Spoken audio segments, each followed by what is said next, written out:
Urban Soul.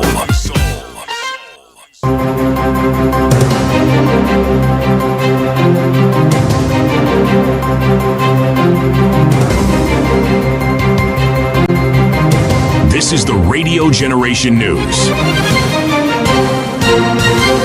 Good morning, I'm Winnie Maganga. The government has reaffirmed its commitment to strengthening cancer care in Kenya with a renewed focus on improving patient experience and treatment outcomes.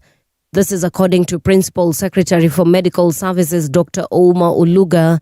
Speaking during the marking of World Cancer Day in Nairobi, PS Oluga insisted that addressing the growing cancer burden requires a people-centered health system supported by innovation, research and training. So for the cancer patients, today is a day that we give you hope. Today is a day that we say we are with you. Today is a day that we say we see you, and we will do everything possible to make your experiences better and to assure you that cancer will not be the reason why we, as a country, leave you behind. The chairperson of the Independent Electoral Boundaries Commission, Erastus Ethakon, has assured the nation that the 2027 general election will be free, fair and credible. Speaking during a prayer meeting for staff organized by the Evangelical Churches of Federation, Ethakon also dismissed claims that the immediate former IEBC Chief Executive Officer Marjan Hussein Marjan was unfairly pushed out of office, saying the allegations are baseless. Basically, Malai trying to drive a different agenda about our former CEO, who is a very serious professional in this country. I will speak the truth. We agree we will speak the truth. He is a serious professional. He has rendered his service to this nation. Let us not cause alarm over things that did not exist.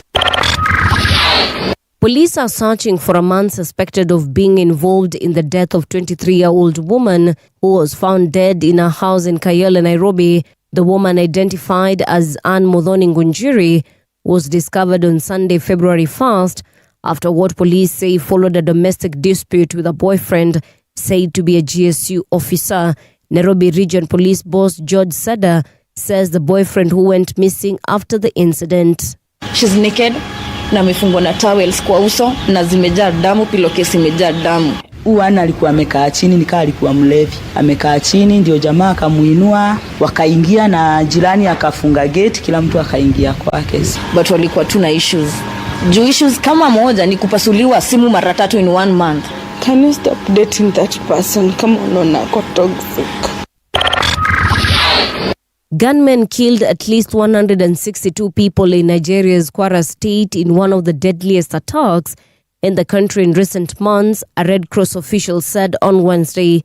The attack late Tuesday on a village in West Central State came after the military recently carried out operations in the area against what is called terrorist elements. Parts of Nigeria are plagued by armed gangs, well as intercommunal violence in the central states and jihadist groups that are active in the northeast and northwest. And that's the truth on Radio Generation. Good morning, I'm Winnie Maganga.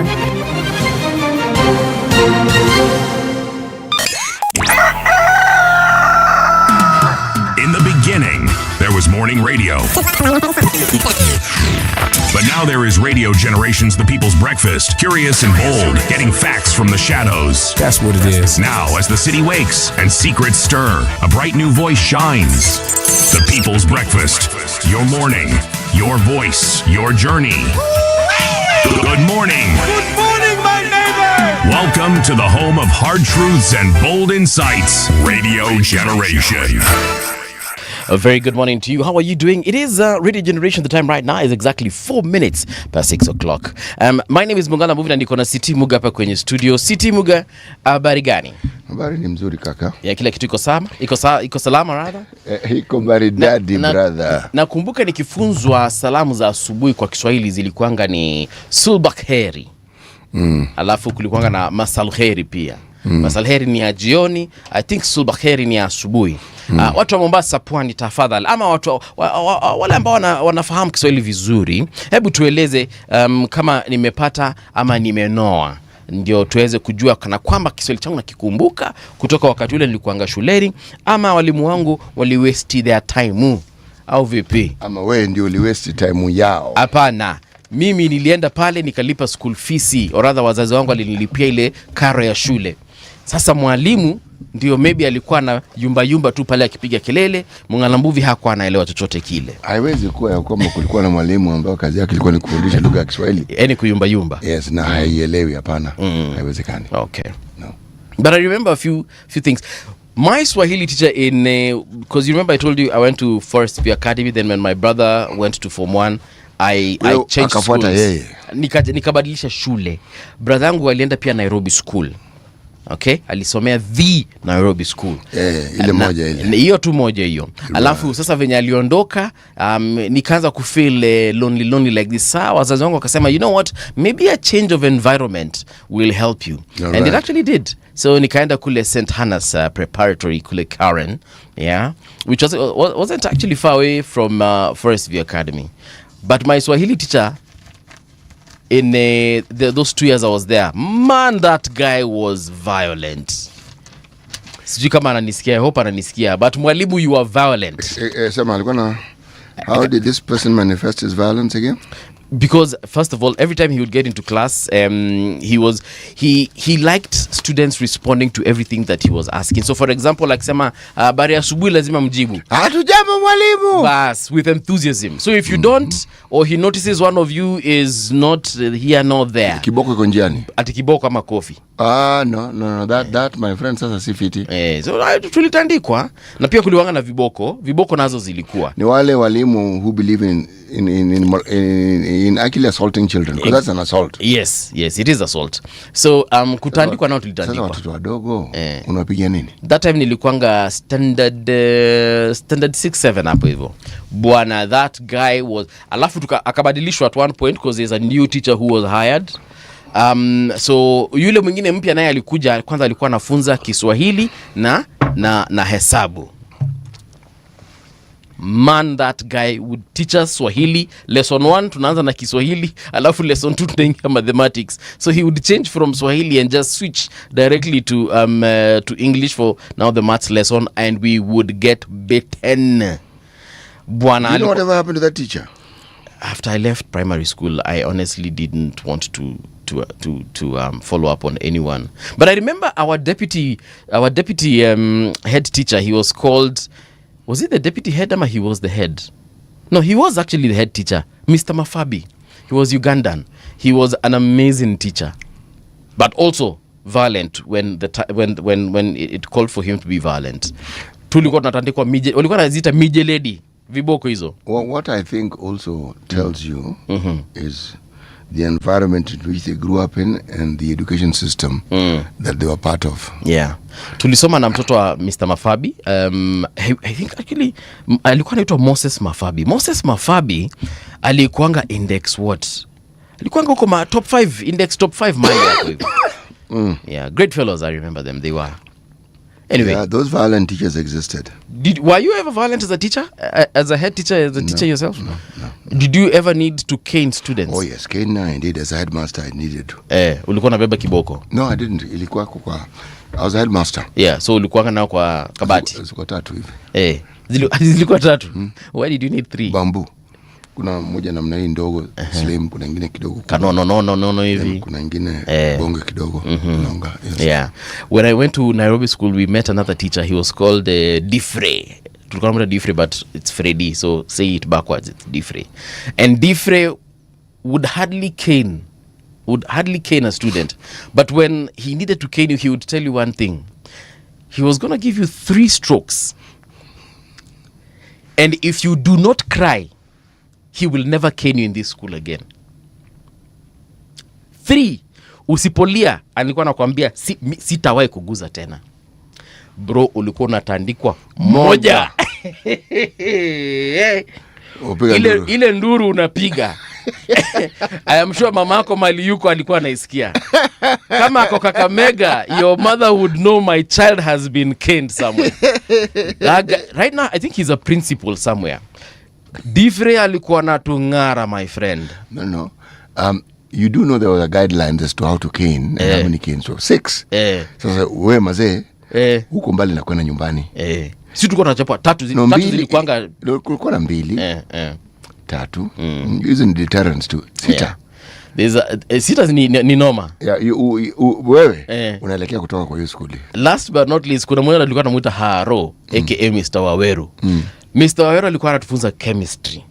Mr. Waweru mimi kuna wakati niliona ametandika kijana anaitwa Karanja. Karanja alitandikwa viboko, si tukajua Karanja tunamzika. Sababu Karanja first of all was a very tiny person. Alikuwa amekonda, emaciated for lack of a better. Alikuwa anapigiwa nini? I can't remember. There's something we did in the chemistry lab. Karanja akaambiwa lale chini. Kulikuwa na jamaa mwingine alichapa wa kwanza, zake 3 alikuwa amekaza Mjaluo. Alikuwa anaitwa Oscar Bunga. Oscar alichapwa 3 kaenda. Karanja akaambiwa it's your turn. Akadhani atajikaza kama Oscar. Alichapa moja 2 3 lisikia. Can I look at what is significant about today? Karanja alitandikwa tukajua huyu tunamzika huyu. So in 1917, the United States Congress passed the Immigration Act of 1917, which imposed a literacy test on immigrants and barred most Asians from entering the country. 1917, it's called the Immigration Act. Hapo ndio sasa walianza kukazia watu. Prior to that particular war, ilikuwa niwe kufika tu. You just land there, good to go. Kufika tu. Kuna tabia mbaya ambao hawa watu ambao wanatoka Uingereza walikuwa nazo. Na walisafiri na hizo tabia mbaya. Wewe umeingia bila stakabadhi. Nobody's asking you for anything. Mkishaona kwamba nambari yenu imetia fora kidogo. Sasa vikwazo vinaanza. Hapo ndio shida inaanza. Sasa bwana, mtu anatoka Asia.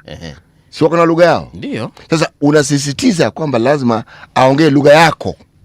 Inakuanga hivyo by that hata wa leo. They have these various English tests that you have to do.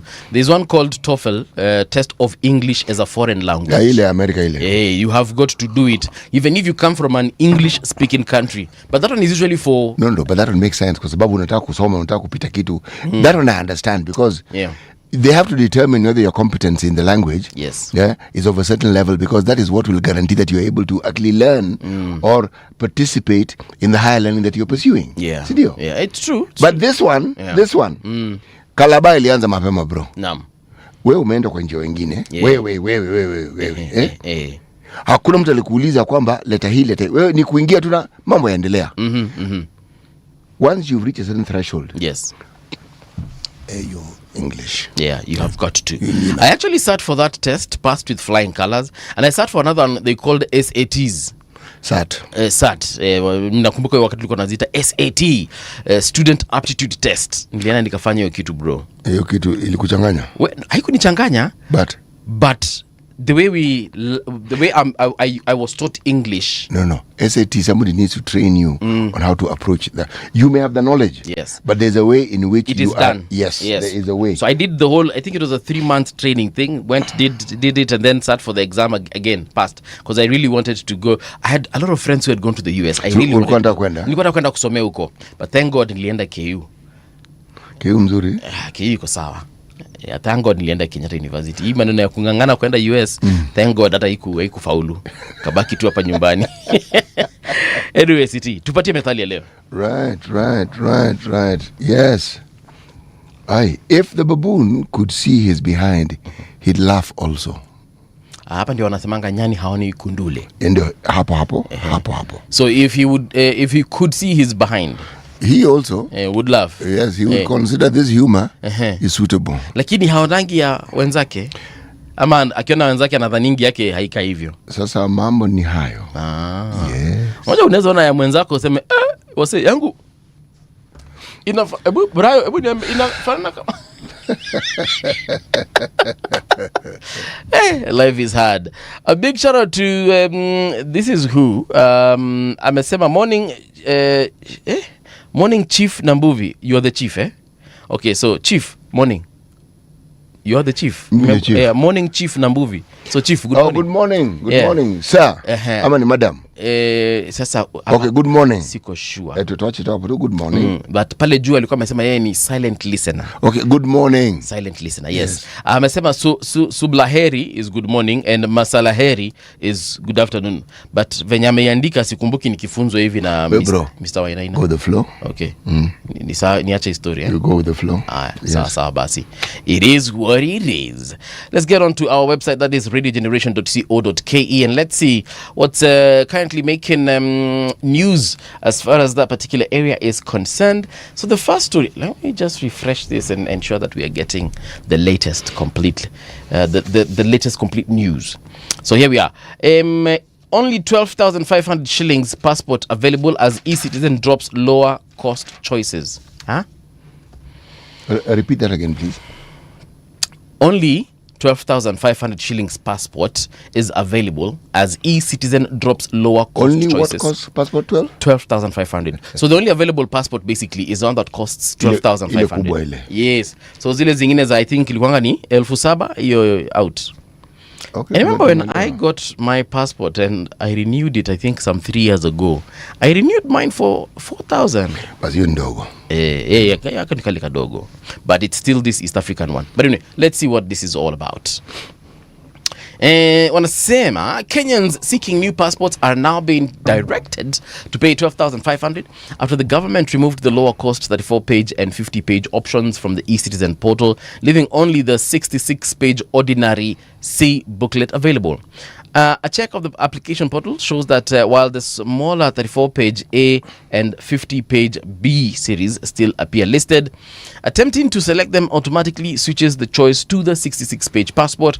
This effectively forces first-time applicants to pay the highest standard fee, even if they do not require extra pages. Okay. A diplomatic passport costs 15,000 and a replacement passports for lost or damaged booklets is 20,000 Kenya shillings. So meaning I can also apply for a diplomatic passport? Yeah, but no, I've said it with some shingo pande. I mean, yeah, but I think you'd need to be a diplomat. Of sorts. That little detail. Yeah. I just can't self-declare as a diplomat. No, you can't. Okay. However, I understand that it can also be issued to specific persons depending. So if I am depending, I might be able to get it. For example, I'm sure people like CSAs and principal secretaries, governors maybe, governors maybe could be holders of diplomatic passports. I don't know. I'm just assuming. I don't know. It could be. That's how we see them just zooming in and out of the country as they want to countries, perhaps that. But even an ordinary passport can allow you to zoom. Yeah, I mean you can, but. What does a diplomatic passport really allow you to do? For example, does it exempt you from applying for visas to countries? For example, if you wanted to go to the US, would you still need to apply for a visa? It exempts you from unnecessary scrutiny. So ukifika pale watakwambia diplomatic passport holder, story mingi tuache, patu visa, nenda. Okay. Na ukiwa huko hivyo usumbuliwe. Pia unaingia na ile VIP section ya airport ndio usumbuliwe, as I said. Usumbuliwe. There are, if you notice, if you go to immigration in this EJKA, there's a section where when you're lining up kuna mahali pa diplomatic passport. Yes. So hapo ndio wewe unaenda. Sio foleni kubwa hii. Unaachana na wananchi, unaachana nayo. So diplomatic passport holders include also family members of the diplomats. Ndio. Yeah. So if today I become a diplomatic passport holder, my family. Let's start with if you become a diplomat, shall we? Let's just say that I'm a holder of one. Details. No, if you're not a diplomat, I do not know whether your family will automatically get. If you are a diplomat, then yes, your family would be eligible for that passport. But ati wewe peke yako ndio uko nayo kwa sababu ya ukarabati fulani. Hapana. Si maybe ni best ya WSR. Ni sawa kabisa. Mimi na daktari tunakuangani wala sewa ni aje buda. No. Josu ni jengeke ki diplomatic passport bro. Alafu ananiambia my friend wewe chukua hii kitu bana. See that would work, right? Yeah, but that's for you. Yeah. But you need to be a diplomat. Yes. Okay. So waweza kumwambia bro fanya hivi hii ni sawa lakini kazi tu kadogo. Tusiende mbali. Hapa Mogadishu. Yes. Hapa nipatie tu kitu kadogo. Like now the way Honorable Namwamba Ababu was given Uganda. Mimi sitaki ninio ambassador. No, I just want third officer hivi katika hiyo ninio. Nitakuwa naenda. Ama ni kwetu nifanye niwe consular general basi. No, hiyo ni kubwa. Hiyo ni kubwa Hiyo ni kubwa. Wewe tu as a third officer namna hii sasa wewe unaona hizi flight ambazo zinaenda Wajir. Yes. Ukishafika Wajir unafika tu twice a week huko unarudi tu. Sawa bro. IEBC plans clear roadmap for stakeholder roles ahead of next general election. So Independent Electoral and Boundaries Commission Chairperson Erastus Ethicon says the commission is developing a detailed roadmap to guide how key institutions will engage in the next general election. Meaning what? As it works to build trust and clarity around the electoral process. Let me say this again. The IEBC chairperson says the commission is developing a detailed roadmap to guide how key institutions will engage in the next general election. So key institutions like what? The police? That's what I said. That's why I asked the simple question. Meaning what? Yeah, I mean, key institutions could be anything at this point, because has he really told us what these key institutions are? I mean, is Kenya Power a key institution as far as elections are concerned? Yeah. Kenya Power is fundamental, bro. Stima zisipotee then. Did I not tell you of some of the antiques that one has seen in the electoral process? Votes are being counted. Kidogo. And it's clear there's a particular individual who's not doing very well with the vote. The vote counting isn't favoring them. Suddenly blackout. Guns fired, a gunshot fire in the air. People, hapo. Half an hour, lights back on. Ballot boxes have increased. Okay. Kenya Power is critical. Absolutely critical, man. All right. Sawa basi. Well, that is what they have said. Let's see what he meant. I mean, I'm sure they probably have some kind of booklet on their website that emphasizes this more. But yeah, he was speaking on Wednesday during a stakeholder engagement forum where he said the IEBC plans to put together a clear framework that will spell out the roles of various actors involved in elections, including the media, faith-based groups, security agencies, and civil society organizations. Okay, at least ametutajia ni wapi media iko pale. Media tunachezanga a very critical role. Whether we are invited or not, we usually invite ourselves because it is our responsibility to ensure that we are wherever, even if they do not want us. Senate flags 1.9 billion voided IFMIS payments in Kwale County. Do you know the Tharaka-Nithi governor alitoroka a Senate committee the day before yesterday? Yes, I know. Jamaa alitoka tu mbio. No. Alikuja then akaamua, you know what? I ain't doing this, man. Hizi maswali mtaka kuniuliza bwana. Ilibidi. Jamaa akatoka mbio. Ilibidi. Wakamtafuta. Niliona Sergeant Atamza akiulizwa na Cherargei. Ati umeangalia msee mpaka kwa choo? Akasema tumetoka kwa choo yuko. Mumeuliza watu huko nje kama ameonekana? Sergeant Atamza akasema tumeuliza mpaka kwa gate and we have confirmed he is not within the precincts of parliament. And that was that. So I was just looking at this Kwale story and I'm thinking even their governor might just decide to go to the Senate committee and then that thing is what we need to investigate. Yes. Why did he do that though? I mean, what is so difficult about explaining yourself as a governor? And that I think was the problem, because anecdotally, those who speak on this subject say that gentleman runs the county as though the county coffers are in his pocket. Okay. Okay. Na nindena? Due process. Bwana sema kile unachotaka, sio? There's a place I used to work. The CEO was running the company like that. Exactly like that. Bro, hata tukununua tissue kwa hiyo ofisi. Tissue utenda kwake. Ndio ziweke kwa choo huko. Bwana, that guy has got to sign off. And for me I was like, I think someone else can handle that. Yeah. You know the things that characterize our personality are not often our strengths. It's our weaknesses. Yes. So if you are beset by insecurities, they will manifest in ways you may not particularly want them to, but they will manifest. Yeah. Zinakuwaga hivyo. Hey, I found it very weird. Tissue, bro. Tissue. Yes. So asipokuja nyinyi nivyo hiyo anyway, hiyo ni story ya siku ingine. So they're saying about actually the simpler solution kuja na yako. Kuja na yako. But now you're going to be someone like me who doesn't have a bag. I only have this. Then buy a bag. So I just walk with an entire roll of tissue in my bag. I walk with a bag that a roll is not that big. Listen, I buy a bag specifically to put what? Tissue. Well, you can look for other things to put in it, like peanuts. So the Senate Watchdog Committee has flagged major audit gaps in Kwale County after revelations that transactions worth 1.9 billion were initiated and later voided on the Integrated Financial Management Information System, popularly known as IFMIS, without adequate documentation or approvals. You know, one thing I don't understand about county chiefs, aka governors, you know you will be audited. You know, it's not something that will be done to you and then not to others, or might not be done. You know you'll be audited. Yes, but the audit is in the future. It's not present. Yes. So tumie tu pesa vizuri. No. It's not an immediate threat. And you are persuaded that the bent usage of the public resources that you are supposed to superintend. Yes. Put it this way. You are deluded into thinking that you can actually do what you want. Yeah.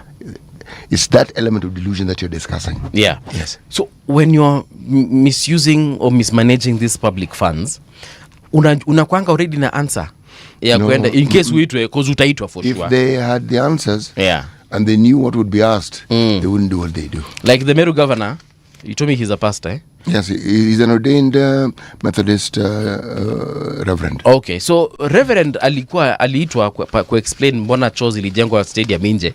You know, that's a simple explanation. You can just say, look guys, I said they be constructed that way. Did he not explain? Exactly.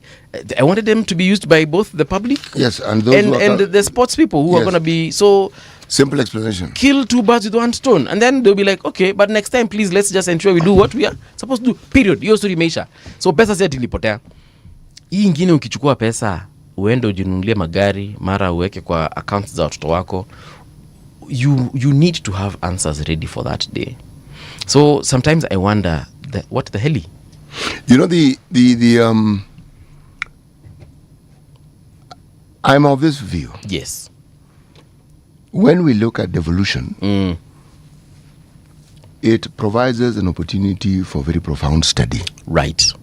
Where you can one look at human nature at its very worst when it's given power that is beyond their capacity to understand. Yes. And when you give them tasks which their skill set and capacity also do not enable them to comprehend, and because of that absence of comprehension, they cannot optimize it to the benefit of the citizenry. Yeah. It's an interesting study. The details of what someone does with the money, how they use it, that's just a manifestation. Okay. And unfortunately, it characterizes the vast majority of people whom we elect as governors. This governorship is beyond them. It's above their head. It's above their competence. It's above them completely. Yeah. Completely. People who cannot tell you effectively how the money they have been given has been utilized. Yeah. And it's a mantra here and a narrative that it's not enough. It can't be not enough if you cannot tell us what you have done with what you've been given adequately so that we can understand the shortfalls. True. And you have to demonstrate and show that the 4 billion ilienda hapa, but this is what we wanted to do. That's why there's a shortage. It can't be just a statement, this 4 billion is not enough. Okay? And then enough is what exactly? Boils down to that whole issue of accountability. Sasa ukishazoea kwamba wewe sio wa kuulizwa kwa sababu wewe ni mkubwa, si governor bana. Naam. Remember we had this issue with the JSC where there was this notion that people were trying to pass a certain perspective that, they can't be held accountable for. There's some nonsense that the moment that comes out, that entire body should be dissolved. Because if they actually believe that is something that should happen, they should go. Yeah, true story. The task they have is an onerous task. It is so serious, and you water it down with some really short-sighted self-interest. Hey, no. Norma City. All right. We're going to get into traffic, but before we do that, just check out the website. That is radiogeneration.co.ke, where you will find all the trending stories. For example, there's this one about P.S. Oluga, who reaffirms the government push to strengthen cancer care in Kenya. Senate censures Kahiga, that is the Nyeri governor, over 150 million gaps in Nyeri hospital funds. Hey! 150 million gaps. Well, gaps about 150 million shillings, yeah? There's another one here. Kenyatta University Kenyatta University Teaching and Referral Hospital denies allegations of bribery in recruitment, and so much more. So why don't you check that out? As we also delve into this thing we like calling traffic updates, so we can see what exactly is trending in here. What is no, not trending, rather where you're stuck as far as traffic is concerned. Trafiki wakati kama huu, Adam's kid, I'm looking at that stretch on Ngong Road, looking good at this particular hour. Apart from those spots that we see traffic around the junctions and the roundabouts, guys are moving quite well. Kibera Drive mko sawa kabisa. Kule sehemu za Lindi Mosque, sehemu za Kibra mko sawa kabisa. Then kuna Langata Road. Langata Road iko sawa kabisa, no problems whatsoever. Southern Bypass also looking good. This is where Douglas Wakihuri Road, huko mkienda kujoin the great Uhuru Highway, looking absolutely mwah. That is Bunyala Road as well. Kwa roundabout kuna traffic kidogo, but beyond that, you guys are moving quite well. I'm looking at the entirety of industrial area. Watu kujanga kazi saa ngapi huko, because this place is literally empty at this minute, but I'm sure my mechanic should be checking in at any time right now, because huko ndiko nenanga kumtembelea na naona mali anakuanga amepark hapa Dar es Salaam Road kuko sawa kabisa. Kuna Likoni Road pia inakaa iko fiti, Enterprise Road no complaints whatsoever. And then we're looking at Lunga Road, that entire stretch with all its corners looking fantastico. Mombasa Road as well, no complaints whatsoever. Jogoo Road looking clean at this particular hour. Yeah. Enterprise Road, Mombasa Road, nini nyinyi mna shida yote. Kwani watu leo wako wapi? Airport North Road, yellow line there, so that means there's a little bit of traffic, but it's moving nonetheless. And then Old Mombasa Road pia iko sawa kabisa. Acha tuangalie Thika Super Highway. Thika Super Highway bwana, hamna shida yote. Mnasonga vyema kabisa, lakini shida inakuwa pale survey mkielekea Pangani. Hiyo kawaida inakuanga hivyo, tunaomba muwie radhi hadi mtengenezewe expressway yenu ambayo mtakuwa mnatumia bila shida yoyote. Kangundo Road iko sawa kabisa. Watu wa Ruai huko ni kama hata hamuna magari, because I can't see traffic there at all. I'm looking at Mombasa now. Let me see. Mombasa County. Kule kwa kina Abdul Swamad. Shida, hata si shida, lakini kawaida traffic iko pale mkienda kuvuka ferry. Lakini zaidi ya hapo mko sawa. Na leo zile barabara nimezoea kusema ziko na trafiki, leo hazina kabisa. Naona pale Faza Road iko sawa, Meme Tayari mko sawa, Muyaka Road, Kisauni Road, Maalim Juma Mohamed Road, Abdel Nasser Road, huko zote ziko sawa kabisa. Lakini kama uko sema ambayo maybe kuna mshikamano wa magari, nieleze ili niweze kuambia watu kana kwamba huko mumekamatana. Ngoja kidogo, Buxton Points kule naona ka traffic kidogo, lakini ka small stretch. Alafu zaidi ya hapo mnasonga sambamba. Kuna barabara nyingine hapa inajulikana kama Ronald Ngala iko fiti pia. Kuna ka yellow line, lakini hii ni barabara ile iko adjacent, no, iko perpendicular. Hiyo ni Jomo Kenyatta Avenue, hiyo iko na trafiki. Lakini mkiona chochote pale barabarani mnadhani tunafaa kujua, basi longa nasi katika mitandao yetu yote ya Radio Generation ama Radio Gen KE across all socials. Traffic on Radio Generation. Front page of the Daily Nation. Ini gazeti ya leo. All right, so crazy on tycoons' State House visits. So Zimbabwean businessman Wicknell Chivayo with President William Ruto have been pictured right here, and they're shaking hands.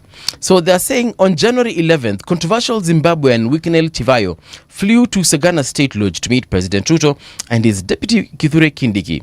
It was the latest of many visits to Kenya's corridors of power by the flamboyant businessman, notorious in his country for a previous money laundering conviction. Chivayo's dalliance with Kenya's top leadership has raised eyebrows. That story is on page 2 to 3. Mi niko na swali City. Sasa,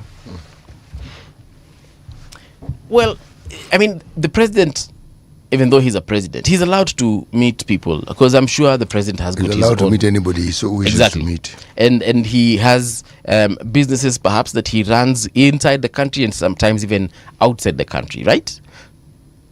Lakini ukisikia mtu ako na reputation fulani, si ni vizuri saa zingine pia ujidistance. All right, why don't we give this in perspective, shall we? The president was an ICC inductee. Yes, he was. He's a president. That forms part of his history. Yes. So should he be judged because of that particular incident, or should we now look at the fact that he was acquitted and he went on to run as deputy and is now president? What should we focus on? We should focus on optics here, because you see, we talk about sex workers here all the time, right? Not all the time. Okay. Sometimes we talk of sex workers. Sometimes, yeah. Tuendelee. All right. So, you might be meeting a sex worker because perhaps that sex worker is your what are they called? A relative. Could be an aunt of yours. It could be a niece. It could be a cousin. Bro, let me finish. There's a point I'm driving at here. That's why it's a cousin or niece. Yeah. Okay, go on. Or even this sex worker could be your neighbor. Okay. So you will meet them because or you go to the same church. So you could be meeting them because mnashiriki katika kanisa moja. Ama mko ile Bible study group ya Na si vibaya kukutana na huyu mtu. Mimi kidogo nikikutana na mtu kama yule, tutakutana kwa sababu lazima tukutane. Lakini kidogo selfie itakuwa tricky. I might meet you because I mean, you're my cousin. I can't run away from blood. Lakini sasa hapo kwa selfie alafu ni sambaze kidogo itakuwa tricky because of optics. By the time I start explaining to people, this is my cousin, by the way. No. Why do you even feel the need to explain? You see, optics. Yeah, I've got the optics bit, but so why do you need to explain? People will be looking at, hey man, the movie anashirikingi and how is it their business? With a well-known sex worker. Man. You see, sasa kidogo itakuwa shida. I've understood wewe uko na hiyo shida, mimi sina hiyo shida. Sasa wewe hauna shida. Si unacheki, na wewe uko na akili zako, uko sawa. Ukiona picha kama hii, you won't give it much thought. I look at it. Yes. Or even if you give it much thought, I understand it will raise some eyebrows. Yeah. But man, do we really know the relationship? The answer is we do not. Anyway, according to this story, they're saying in a previous interview published by the BBC, June 22nd last year, the wealthy businessman describes himself as a hard-working hustler with a Midas touch. Yeah. And then the report on goes to say, the report says, for years, Sir Wicknell, he's now Sir, as he calls himself, has loved to boast about his riches on Instagram, although the sources of his wealth is not clear. That he can't be that wealthy, that's number one. So in his 2011 May, anyway, there's something that he wrote here. It is said that the guy recalls, there's a guy called Plotter Simon who recalls his time with Wicknell in Zimbabwe's Chikurubi Maximum Prison. Yes, he was a guest of the state. Yeah. That is history. Anyway.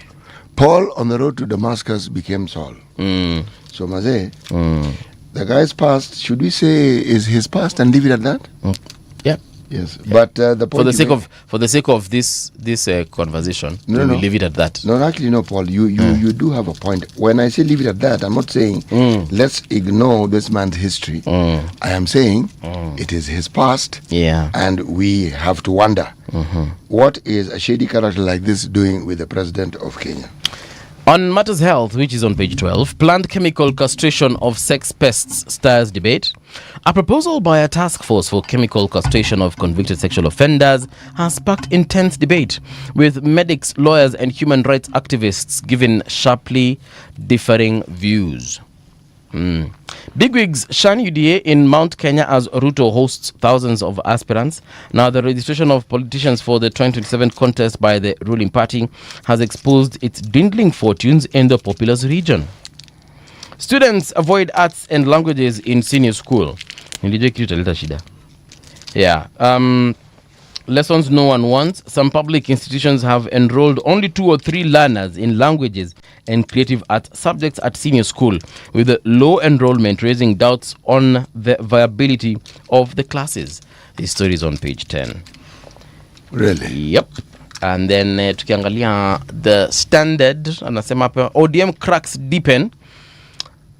Orange Party is trying to straddle power and opposition, and the law may not let it. As quiet talks with President William Ruto's UDA gather pace, legal experts warn the party is trapped in a binding marriage to Azimio that it cannot simply wish away. The maneuver has ignited a brutal internal war, pitting a pro-government faction eager to cut deals with State House against diehards fighting to keep ODM from sliding into political submission. With Uhuru Kenyatta reshuffling Azimio, ODM risks tearing itself apart. So here's the dilemma, according to the Standard. Legal trap and political overreach. ODM remains legally bound to the Azimio One Kenya coalition and cannot lawfully negotiate or enter a new alliance with UDA without formally exiting. Crippling internal fractures. Now the party is split between factions pushing for accommodation and government and those determined to preserve ODM's opposition identity, with Azimio signaling an organization at war with itself. Alafu pala wanasema relevance gamble. By flirting with UDA while Azimio is being reconstituted, ODM risks surrendering its dominance in the opposition without securing meaningful power in government. That story, you can get it on the front page of the Standard. Over to you, CT. Let's look at the Business Daily. AGOA extension deal signals tougher trade terms for Kenya. Kenya faces renewed pressure to open its market wider to American goods, services, and investors after President Donald Trump late on Tuesday extended the Africa Growth and Opportunities Act. That's AGOA. Investors gain as Nairobi Prime Office occupancy rises. Occupancy levels in Nairobi's prime offices blocks are projected to climb further in 2026, building on momentum from last year, driven by limited supply of such units. I don't understand. Thought these units were many. Okay. Falling interest rates slowed pension return to 24.8%. Pension fund returns declined to 24.8% in the year to December 2025 from 28.8% in 2024, as lower returns from fixed income assets weighed down improved yields from equities. Right. Life. Night sky turning into a major tourist attraction. The Milky Way and all its wonders. This story on page 19, the life section, tells you how Samburu is the ideal place where you can witness all these things. Okay. Aurora Borealis. Unajua Aurora Borealis? Aurora Borealis. Those aurora light skies. The northern lights. Yes, I know about them. Unajua Aurora? Wanasema zinazoonekana Samburu? Samburu, forget that one. The array of night wonder. The skies, the Milky Way, and everything that is it astronomers or astrologers? Astronomers. Yes. Astrologers ni wale wanakuambia, you're gonna be lucky if you decide to have a child right now. Yeah, lift up your right hand. Yes. Okay. And close your left index eye. finger. Namna hiyo how? You are an astrologer. And then shake your nini. Yeah, kidogo point mali fulani. Bas. How? Utapata 1 million kesho. Yeah, hiyo ni how? Hao ndio astrologers. So astronomers ni wale wa kutizama kule juu. Okay. Right. Hao astrologer ndio wanachanganyanga hizi vitu na madawa tofauti na vitu ambavyo vinaweza kusaidia kabisa. Chief of which ndio sasa nguvu za kiume wale jamaa ndio sasa basi astronomer basi we deal with the astronomers Mars the scientists. Yes. Okay. The night sky in Samburu is a wonder to behold. Kwa ufupi. Is that so? For those who are committed stargazers. Hapo amezotoona majabu. I have this app on my tablet. I'm forgetting the name of it, but it's called I think it's called Stargaze or something. When you point it to the night sky, when you point the camera to the night sky, it actually maps for you the constellations. Sio app ni mzuri. Yeah. Okay. Inakuonyesha ile ni Sagittarius, ile ni Cancer, ile ni nini, Aquarius. Pisces, Gemini, hizo zote. And then now it also tells you stars by their names. Like it will literally tell you the specific, that star is called this, that star is called this, and many other what we call cosmic bodies. Kuna star yote inaitwa Onyango. Onyango ni kama bado hatujamname, lakini tunaweza jitafutia Onyango wetu. Unfortunately now we would need to rename some of these stars because they've already been mapped out. No, ziko nyingi. Those things are very many bwana. They are many, but the ones that are visible to the eye, majority of them have already been zile ambazo karibu na kwetu hatuwezi kuipatia jina nyumbani. Kidogo itakuwa tricky. Majority of them have got ancient Roman names, others have got Greek names. So when you point that up into the sky, you will discover, you will see, like there's something you can't even pronounce some of these names. Tuache basi hapo, tuachane na hiyo, tutafuta kitu kingine ambacho tutaita hiyo jina. Sawa? How flash disk makes up cost China firm 29 billion railway contract. A flash disk makes up during submission of tender documents for the construction of Nairobi Railway City Central Station has cost the Chinese firm that built the standard gauge railway a 29 billion shilling contract. The procurement regulator ruled that the China Road and Bridge Corporation erred after placing 2 flash disks containing its technical and financial bids in a single envelope, drawing protest from the rival Chinese bidders. Yes. The firms were expected to first table technical bids for evaluation before presenting their financial proposal to build the rail city. This is a normal, actually inakuwaga hivyo. Ukibid vitu vya serikali, you must separate the bids. Yes, you can't put them together. Yes. And you're told, but it's indicated, technical, financial. There. Yes, if you've ever made a bid for government contract, I have. That's how come I know all this. ABSA eyes Kenya buyout in race for retail market. Group CEO says bank exploring acquisition options. South Africa's bank, ABSA Bank, is exploring plans to buy another Kenyan lender in a move that would help its grow its share in the retail banking market. The bank is actively looking for several acquisition options to expand its lending capacity, targeting households and small businesses in the race to reclaim its former top position. Ukiangalia kama 2007 namna hii bro, my friend Absa, if you're talking about a bank with a top most asset base in billions of shillings, Barclays Bank then, it hadn't been renamed ABSA, had 157 billion shillings, 0.9 as its asset base. KCB, Standard Corp walikuwa chini. KCB was second. By 2024, a lot had changed. Yes. Now, KCB had reached the trillion mark. And they're at 1.2 trillion. Okay? Yes. That's asset base. Equity was number 2 at 1.027 trillion. Coop Bank had overtaken them at 687 billion. NCBA had overtaken them, and NCBA didn't even feature in 2007, just so that you understand. At 588. And ABSA was now trailing at 1, 2, 3, 4, 5. It was 5th at 506 billion, meaning its asset base had increased, but it was now numero 6. Right. Okay. Let's look at the Star. A news feature. Wazee word is law in land board. At what? Wazee's word. Oh, Wazee's word. Okay. Wazee is law in lands board stained by incompetence and corruption. This is a news feature on page 4 and 5. News. ODM moves to scuttle Uhuru Kalonzo change in Azimio. Right. Rastafarians lament blocked bid to present Bang in court. Oh, this story is on page 3. Yes. Walikuwa nataka kusema mazee bwana, sisi kama brother, kuna kitu tunataka watu wajue na kuthibitisha hiyo haki. Tumeleta thibitisho katika mfano ya dawa ya kulevya ambayo tunaita bangi. Okay? Kaambia mtenda mbali na hiyo bangi yenu bwana. Bang in the middle of the paper, central to the fallout is Kim's tender valued at 7 billion. What are we talking about? Well, Marjan ouster, that's what we're talking about. IEBC 2027 mega contract in the spotlight. The story is on page 6. This is a story that revolves every 5 years.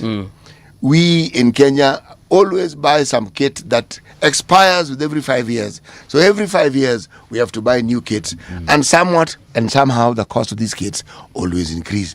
And there's always a scuffle, there's always an issue. And now Marjan's name comes to this. That at the center of this issue, yes, the fallout was the Kim's tender. All right. It appears that the chairman had a view, the CEO had a view, and the CEO is the one who made the exit. Then there's a picture of 12,358 UED aspirants who were trooping into State House yesterday. 12,000 what? 353. 12,353. Do you remember you and I were talking about this? And they were causing traffic. Oh my, it was not just a traffic. Yeah. It was a phenomenal jam into the afternoon. Yes. Yeah, so anyway, so 12,000 of them made it to State House. There's a picture here and it says Ruto to tap into 12,000 aspirants to cement grassroots. These are people who went to the portal and applied. Remember, there are 1,800 and I think 86 positions to be applied for. And these 12,353 are the total who have indicated, because you indicate your name and you pay. Yes. This entire activity has given the party 31 million Kenya shillings. Can I tell you two significant individuals who might have been in that crowd? Please tell me. The first and foremost, remember there's a gentleman we spoke about here. He's a former governor of Bomet County, currently the vice chairman of the Judicial Service Commission. Yes, Honorable Isaac Ruto. Yeah, he is he's eyeing he's going back to his gubernatorial bid. So chances are he was part of that group yesterday, because he's part of the members who actually have subscribed to run for a seat on a UDA ticket. So we know for sure 150% with certainty that indeed he is an aspirant in 2027. Right. The other person who I was going to mention who is significant, he is a journalist running for an MP seat in a place called Kilgoris, huko kwa Ushago. Jamani, none other than Stephen Leto. Pia yeye anataka kuwania ujumbe kiti cha ujumbe akipitia chama cha UDA.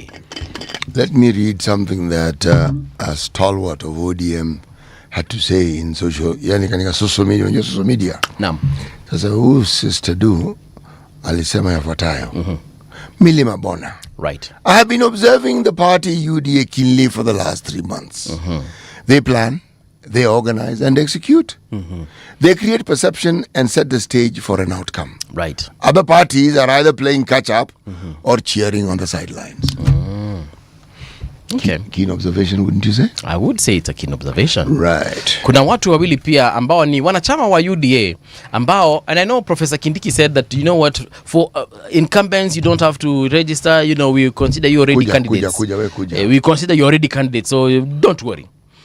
Two significant UDA folks who were not there is Kikuyu MP Kimani Ichung'wah. Alikuwa hakuweko jana. Right, alikuwa wapi? Na ni kama inasemekana wanatafuta viti sehemu zingine. Rather wanatafuta chama zingine ziwasaidie wanatafuta vyama vingine ambavyo si ndio sasa. Alafu yule mwingine pia mwenye hakuwa pale ambaye ni a significant member is Kiharu MP Dede Nyoro. Huyo pia hakuwa kule. Hakwenda State House. Na Ichung'wah pia hakuaga State House. So it's just an observation pia nina make hapa ili muweze kuelewa ya kwamba mambo yanakaa ni kama yamo hayawi. But you are saying something, City. This is where now as a Kenyan, right, I ask you a question. Yes, please. So movie otherwise? Poa sana.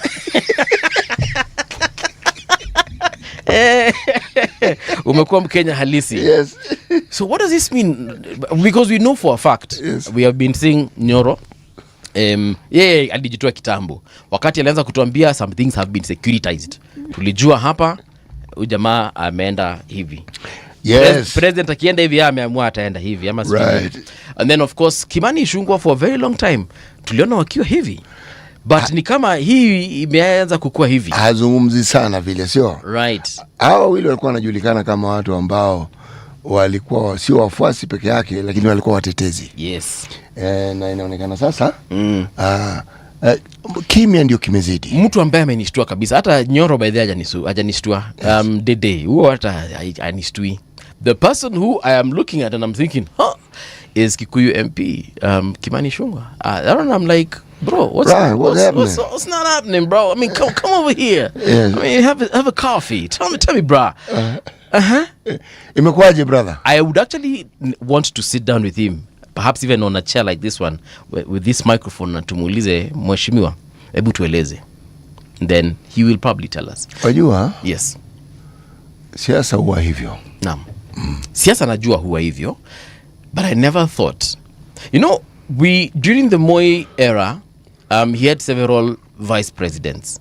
But the one that I remember very well who was super loyal to the president is Professor George Saitoti. There come a time. Professor George Saitoti. Ulikuwa unaona George Saitoti hivi unaona Rais Moi. And the friendship, I would call it friendship, between those two guys, it never looked or seemed like it would ever die. So me as a young Kenyan at that time, for me that was government. That was the presidency and the vice presidency. But did it die, that friendship? It didn't die. But at one point, Saitoti left. He was no longer the vice president. Yes. Mi nikizaliwa Saitoti, I think alikuwa president. Saitoti alikuwa president. Vice. Yes. Vice. Saitoti alikuwa president mwaka gani? Saitoti never was president, he was vice president. Sorry, vice president. I keep on saying this thing. Let's look at the chronology. When Moi first became president, who was his deputy? I don't know. All right. Was Kibaki ever Moi's deputy? Yes. Yes.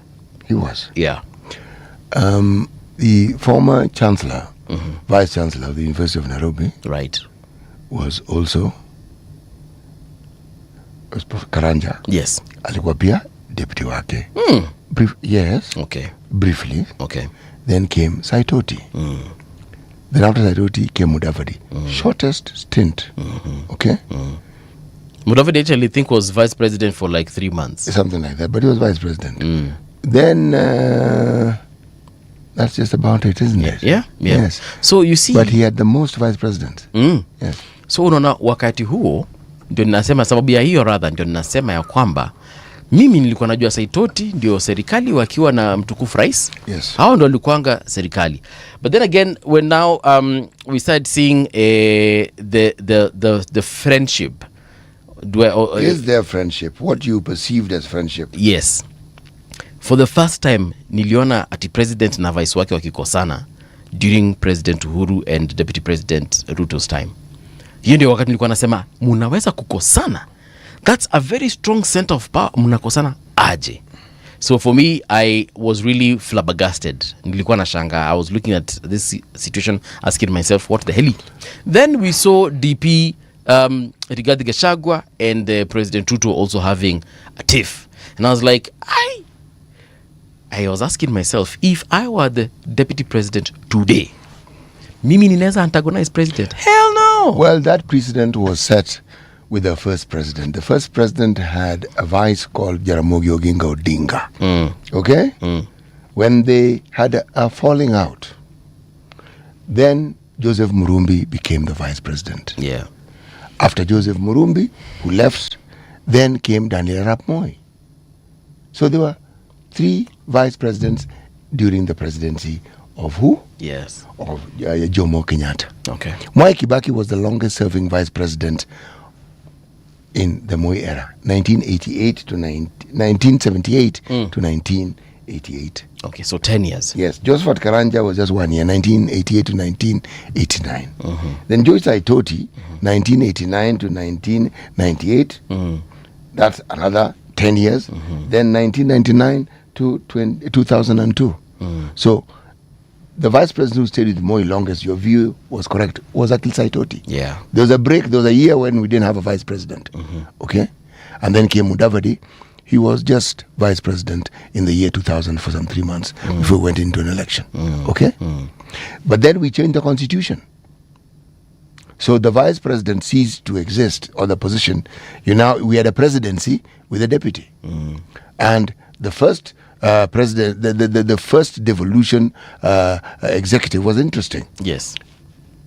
They stayed together for the whole 10 years, but there were clear differences in the second term. Then comes a new presidency, and we seem to be revisiting the past, where we have a vice president or a deputy who doesn't last very long, isn't it? Yes. So these are things that we've seen in our history. Interesting times we live in. But anyway, let's wait and see how things pan out in the upcoming election of 2027. President Ruto atamchagua nani kama msaidizi mgombea wake, running mate? Sidhani kama Kindiki anaenda mahali. Au akienda mahali. Sidhani. In my opinion, he makes a good deputy president. He actually does. Yes. He actually does. Okay. So we want to get into that thing we call the news with Winnie Maganga. Then when we return, of course, we tell you what's going to be taking shape in that second hour. Radio generation, the sound is fine. Pump it up, turn it high all the time. Let the music move you, let's sway. Radio G's got your jam all day. Radio Generation, the home of urban soul.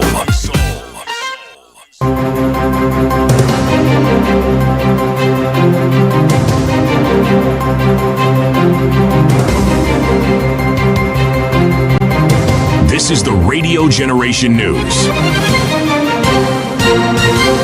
Good morning, I'm Winnie Maganga. The Independent Electoral Boundaries Commission IEBC plans to launch a digital platform aimed at making voter registration easier, especially for young people. Speaking during a prayer breakfast on Wednesday, IEBC Chairperson Erastus Ethekon said the new system will allow voters to fill in their registration details online before visiting a registration center. He explained that once the form is completed, applicants will only need to go to the nearest Huduma center or registration office to provide their fingerprints. So we're introducing a digital platform where now you have a link and then you have a pre-registration form. You can fill it right there. You can fill in all your details, and all you need to do is to walk into the next Huduma center or registration center and just give your fingerprints and you go. We just take your biometrics, 3 minutes, we're done. So I hope that will also encourage the young people to come up and register in large numbers. Kenya and the United Kingdom have signed a memorandum of understanding to boost cooperation on border security and improve stability in Kenya's border regions. The Ministry of Interior said the agreement will support joint efforts to fight cross-border crimes, including human trafficking and migrant smuggling, and help protect communities. Interior PS Raymond Omolo said the deal is meant to strengthen peace and socio-economic development in border areas. If you live in Kakamega, you are being urged to report any cases of water contamination to enable action by authorities following safety concerns. The Chief Executive for Water and Sanitation, Mariam Were, says the county is closely monitoring water quality and has put measures in place to ensure residents receive safe and clean water. She has warned sugar milling companies against releasing chemicals and industrial waste into rivers. Tutaenda kutrace wale customers ambao wamepost kwa mtandao kwamba maji kwa nyumba zao si safi.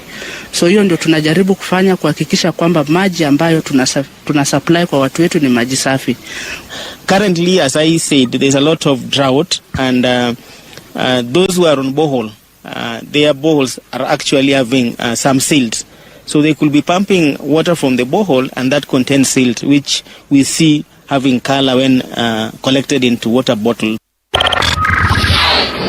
Kwale Governor Fatuma Achani was on Wednesday questioned over the rising cost of building the official governor's residence, which has gone far beyond the Senate's 45 million cap. The residence has a budget of 210 million Kenya shillings. Appearing before senators, Achani defended the project, saying prolonged court battles pushed up the cost due to legal fees and accrued interest. 160 million check. So this residence would be 210 million when you exclude the legal costs, because those legal fees are related to the project. Yeah, I think 210 is a lot for that residence? Because I visited there. It must be accessed from the road to the residence alone. So that is why that it's not just the house itself, but we have to complete in aspects of drainage and part of landscaping for that building. Ryan Ruth has been sentenced to life in prison for attempting to assassinate President Donald Trump on Florida golf course in September of 2024. Ruth was found guilty last year of trying to kill Trump, then still a presidential candidate, at the Trump International Golf Club in West Palm Beach. A U.S. Secret Service agent in the area spotted a rifle barrel poking out of the bushes and fired at Ruth, who then fled the scene. He was arrested nearby. And that's the truth on Radio Generation. Good morning. I'm Winnie Maganga.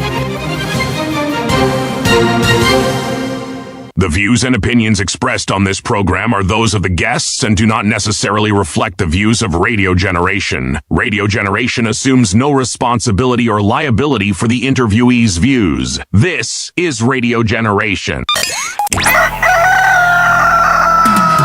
In the beginning, there was morning radio. But now there is Radio Generation's The People's Breakfast, curious and bold, getting facts from the shadows. That's what it is. Now, as the city wakes and secrets stir, a bright new voice shines. The People's Breakfast, your morning, your voice, your journey. Good morning. Good morning, my neighbor. Welcome to the home of hard truths and bold insights, Radio Generation.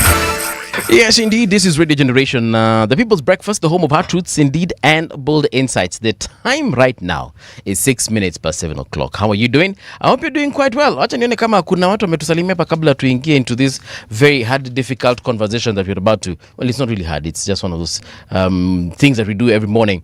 A big shout out to Dr. Hosea Kwech. Amesema good morning. John Mutua amesema morning, my lovely TV show, very cold, welcoming morning. Qatar, we are tuned in. Thank you. Wanjala amesema good morning, CT and Paul, tuning in from Tuda. Thank you so much. Alafu kuna Wanjala amesema yako Kangemi, karibu tena sana. No wait, ako Tuda Mombasa ama ile ya Kangemi. Wanjala uko wapi haswa? Alafu kuna John Mutu anasema, City, do you know my head teacher used to beat me like he wanted to kill me, and to make matters worse ana kulaani utawai faulu, but God is faithful, eh? Headmaster ni wale watu hangepewa hiyo kazi. Yes. And then people who think that you are encouraging a student by telling them how they're going to fail. Yes. Wewe mtu bamazee hiyo mwalimu wake hakuisoma vizuri. Zen amesema good morning fam. Well, good morning to you too. Good year Gypsy Kona amesema hi City and movie. Hi, good year. I hope you're well. Zizi Kalani amesema jambo brethren tuned in. Alafu tuko na Kiptum Arab Kuchure amesema City wants the stars to be named Onyango. That is funny. And then we have Morris and that amesema good morning guys. Well, good morning to you too. Investment Journal amesema hello colleagues, you have to hand it to them that UDA show was perfectly staged. Everything from the layout to the performances was designed to impress. It was a massive show of force, plain and simple. Well, Investment Journal, you are actually right. Right now though, in this hour we want to look at why public health is important and why we should finance it. And to help us have this conversation is Brown Ashila Olali, who is the SG and CEO of Kenya Environmental Health and Public Health Practitioners Union, KEFUFU. Tulikuwa naye hapa some time back. Brown, karibu tena sana to Radio Generation. Happy New Year. Thank you so much. Happy New Year to you too. Radio Generation, and thank you so much for having me once again. Yes. I salute you. Karibu sana. Thank you for embracing public health. Asante This discussion sana. is very healthy and good. It is actually a very It important is. and healthy one. Very healthy. City akona methali alitupatia asubuhi. Yes. Ningependa akupe alafu utupe maoni yako kuhusu hiyo methali. City, over to you. Our proverbs for this week are from the Republic of Cape Verde. Cape Verde. It's like a group of islands in archipelago. Kule West. In the Atlantic. In the Atlantic. You know, yes, this continent is interesting because we have the Atlantic. Yes, on one side. And then we have Indian Ocean. On one side. We're surrounded by two oceans. Yeah, and we also have the Mediterranean, pale juu. Sasa. We actually can't be compared with anybody else. Yes. Okay. And if we take it further, by the way, down south we have the Southern Ocean. Yes. So we are surrounded by four water bodies. Yes. Yeah. Interesting, isn't it? It is. Very interesting. Yes. Now, this is one of those countries where the people in the diaspora are more than the citizens in the country.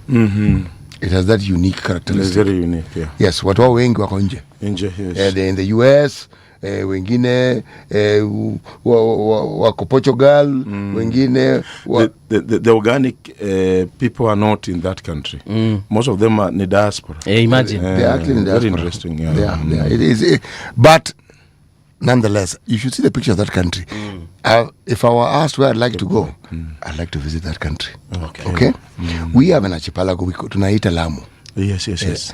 Lamu is not one island. No. Kuna Manda, kuna Pate, kuna Siu.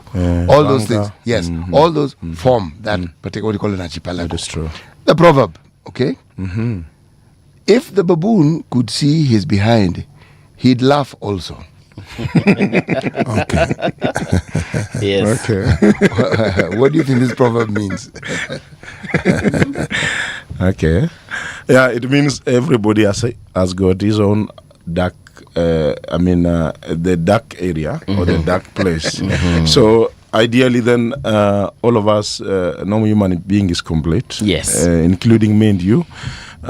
There's a way we have been made special, so we need to focus. Yeah. You don't look at your dark areas. You need to focus. There's a reason why it was put behind. Yes. The reason it's simple is because you are supposed to focus. The dark areas they are not important. Yeah. The good areas lies in front, and therefore we need to focus in front. So the baboon, like Cynthia said, it has this dark place. The behinds are dark and are actually behind. Yes. And the in front looks beautiful. So focus. You focus. Focus on the future. Focus on the future. What you can control. Control the future. Asante. Look ahead. You've actually put it in a different perspective. Mimi na siti hapa asubuhi tulicheka vitu zetu. But I like how you've put it. Yes, thank you so much. By the way, I heard you say, somebody was saying UDA was stage managed. Personally, I was in State House yesterday. Okay. And I don't think it was stage managed. It was an aspirants forum. Yes, it was. Where people were actually being invited to discuss about, the ideas of this country, the good politics and the ideas of this country. Yes. I think where we are going, it might not be, where we are, it might not be the best place, but we also need to focus where we are going. Yeah. Actually, where we are going is more important than where we are. So I had an opportunity to interact with the president yesterday, and the discussion was good. I'm a Kenyan, and I would want to participate in the You're a discussion. Kenyan and a politician. Not really a politician. Politician is not really important. The moment, allow me to explain. Yes, sir. The moment you are part of a union, yes, you're a politician. You cannot be a unionist. I like calling myself a leader, not a politician, because politicians are like politics. It's like they don't direct people, but leaders give good directions and good guidance. Correct. Yes. Right. Okay. Yeah. Thank you. Yeah. No, but the viewer actually didn't say it was stage managed. He was actually saying it was a good display. This is what he said. Amesema, hello colleagues, you have to hand it to them that UDA show was perfectly staged, not stage managed. And then he goes on to say everything from the layout to the performances was designed to impress. It was a massive show of force, plain and simple. Correct. Yes. Correct. By the way, we've been discussing it this week. It was a nice thing. Consider, for instance, this is something other parties should consider. They opened a portal. Yes. And anybody who wished to vie on a UDA ticket for all electoral positions was asked to, come in. State your name. Yes. If you're a party member, state the details of your party membership. Yes. State the position you wish to vie for and pay the 2,000, 3,000 or 5,000 you're supposed to pay. 10,000 of governors. That is it. Okay? Yes. It was oversubscribed by 650%. Okay? It's a portal. Yes. So it raises a question. This is what we discussed yesterday. We said, you cannot now say that this is a party that is not popular. Yes. That is you true. could if you want to, but the numbers will tell you otherwise. That's number one. We also said we now understand why gambling works. Because please, Paul, tuendelee na mazungumzo. Yeah. Thank you. Well, wacha tuingie katika gumzo lililotuleta hapa. Exactly. And it's on public health. Yes, yeah. yes. You're a public health official.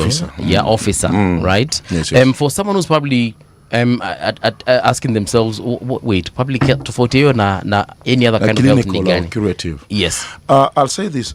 Public health, it entails, it's a whole discipline. We call it preventative medicine.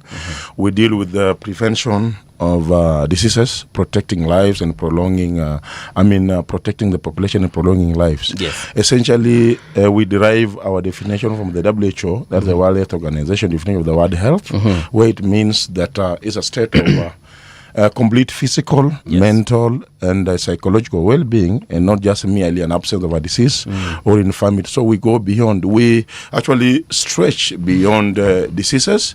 We actually, our work as PHOs is to make sure that we protect the population actually from falling sick.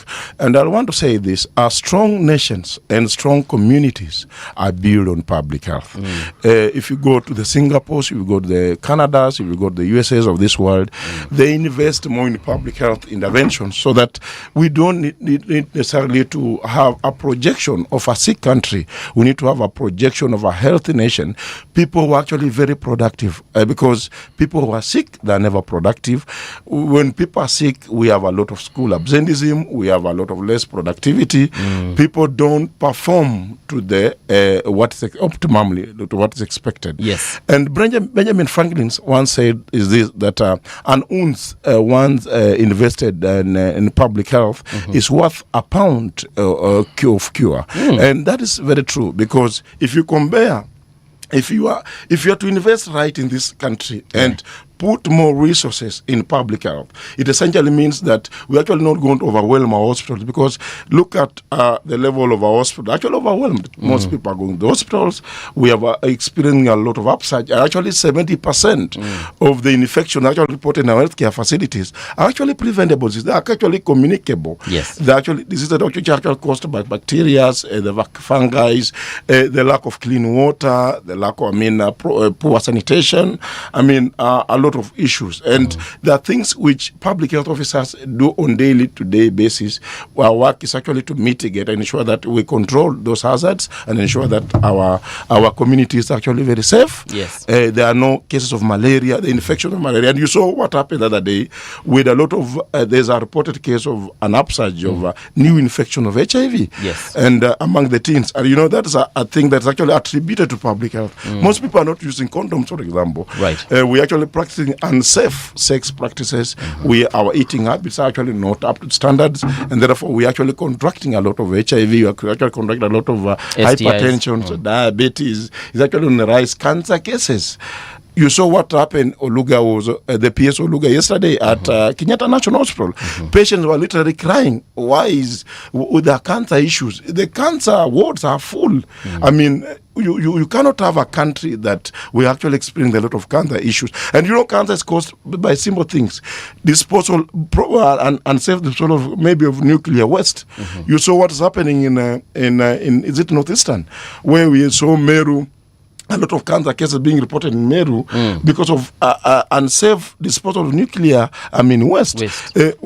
Nuclear waste is being actually dumped, and it percolates. When it is dumped, when it rains, it percolates into the soil, and people take that water, full of contaminants. So the nuclear waste is being dumped in the Meru area. Yes, in Isiolo. If you go in Garissa, inatoka wapi yo nuclear waste? It was being, we have manufacturers, a lot of people in those areas who actually don't know even how to dispose waste. And that is actually an issue that we really need to have a discussion about, so that we can be able to ensure that we control, we have an interesting way how we can be able, people need to be educated on how we can be able to control waste and dispose it the way it's supposed to be done. Okay. Yeah, so it's a public health is all about the population. We look at an individual, our perspective to an individual is different from a doctor. when I look at you, my brother, Royal City, the way I look at you is not the same way the doctor will look at you. We take care of the population. Doctors take care of individuals.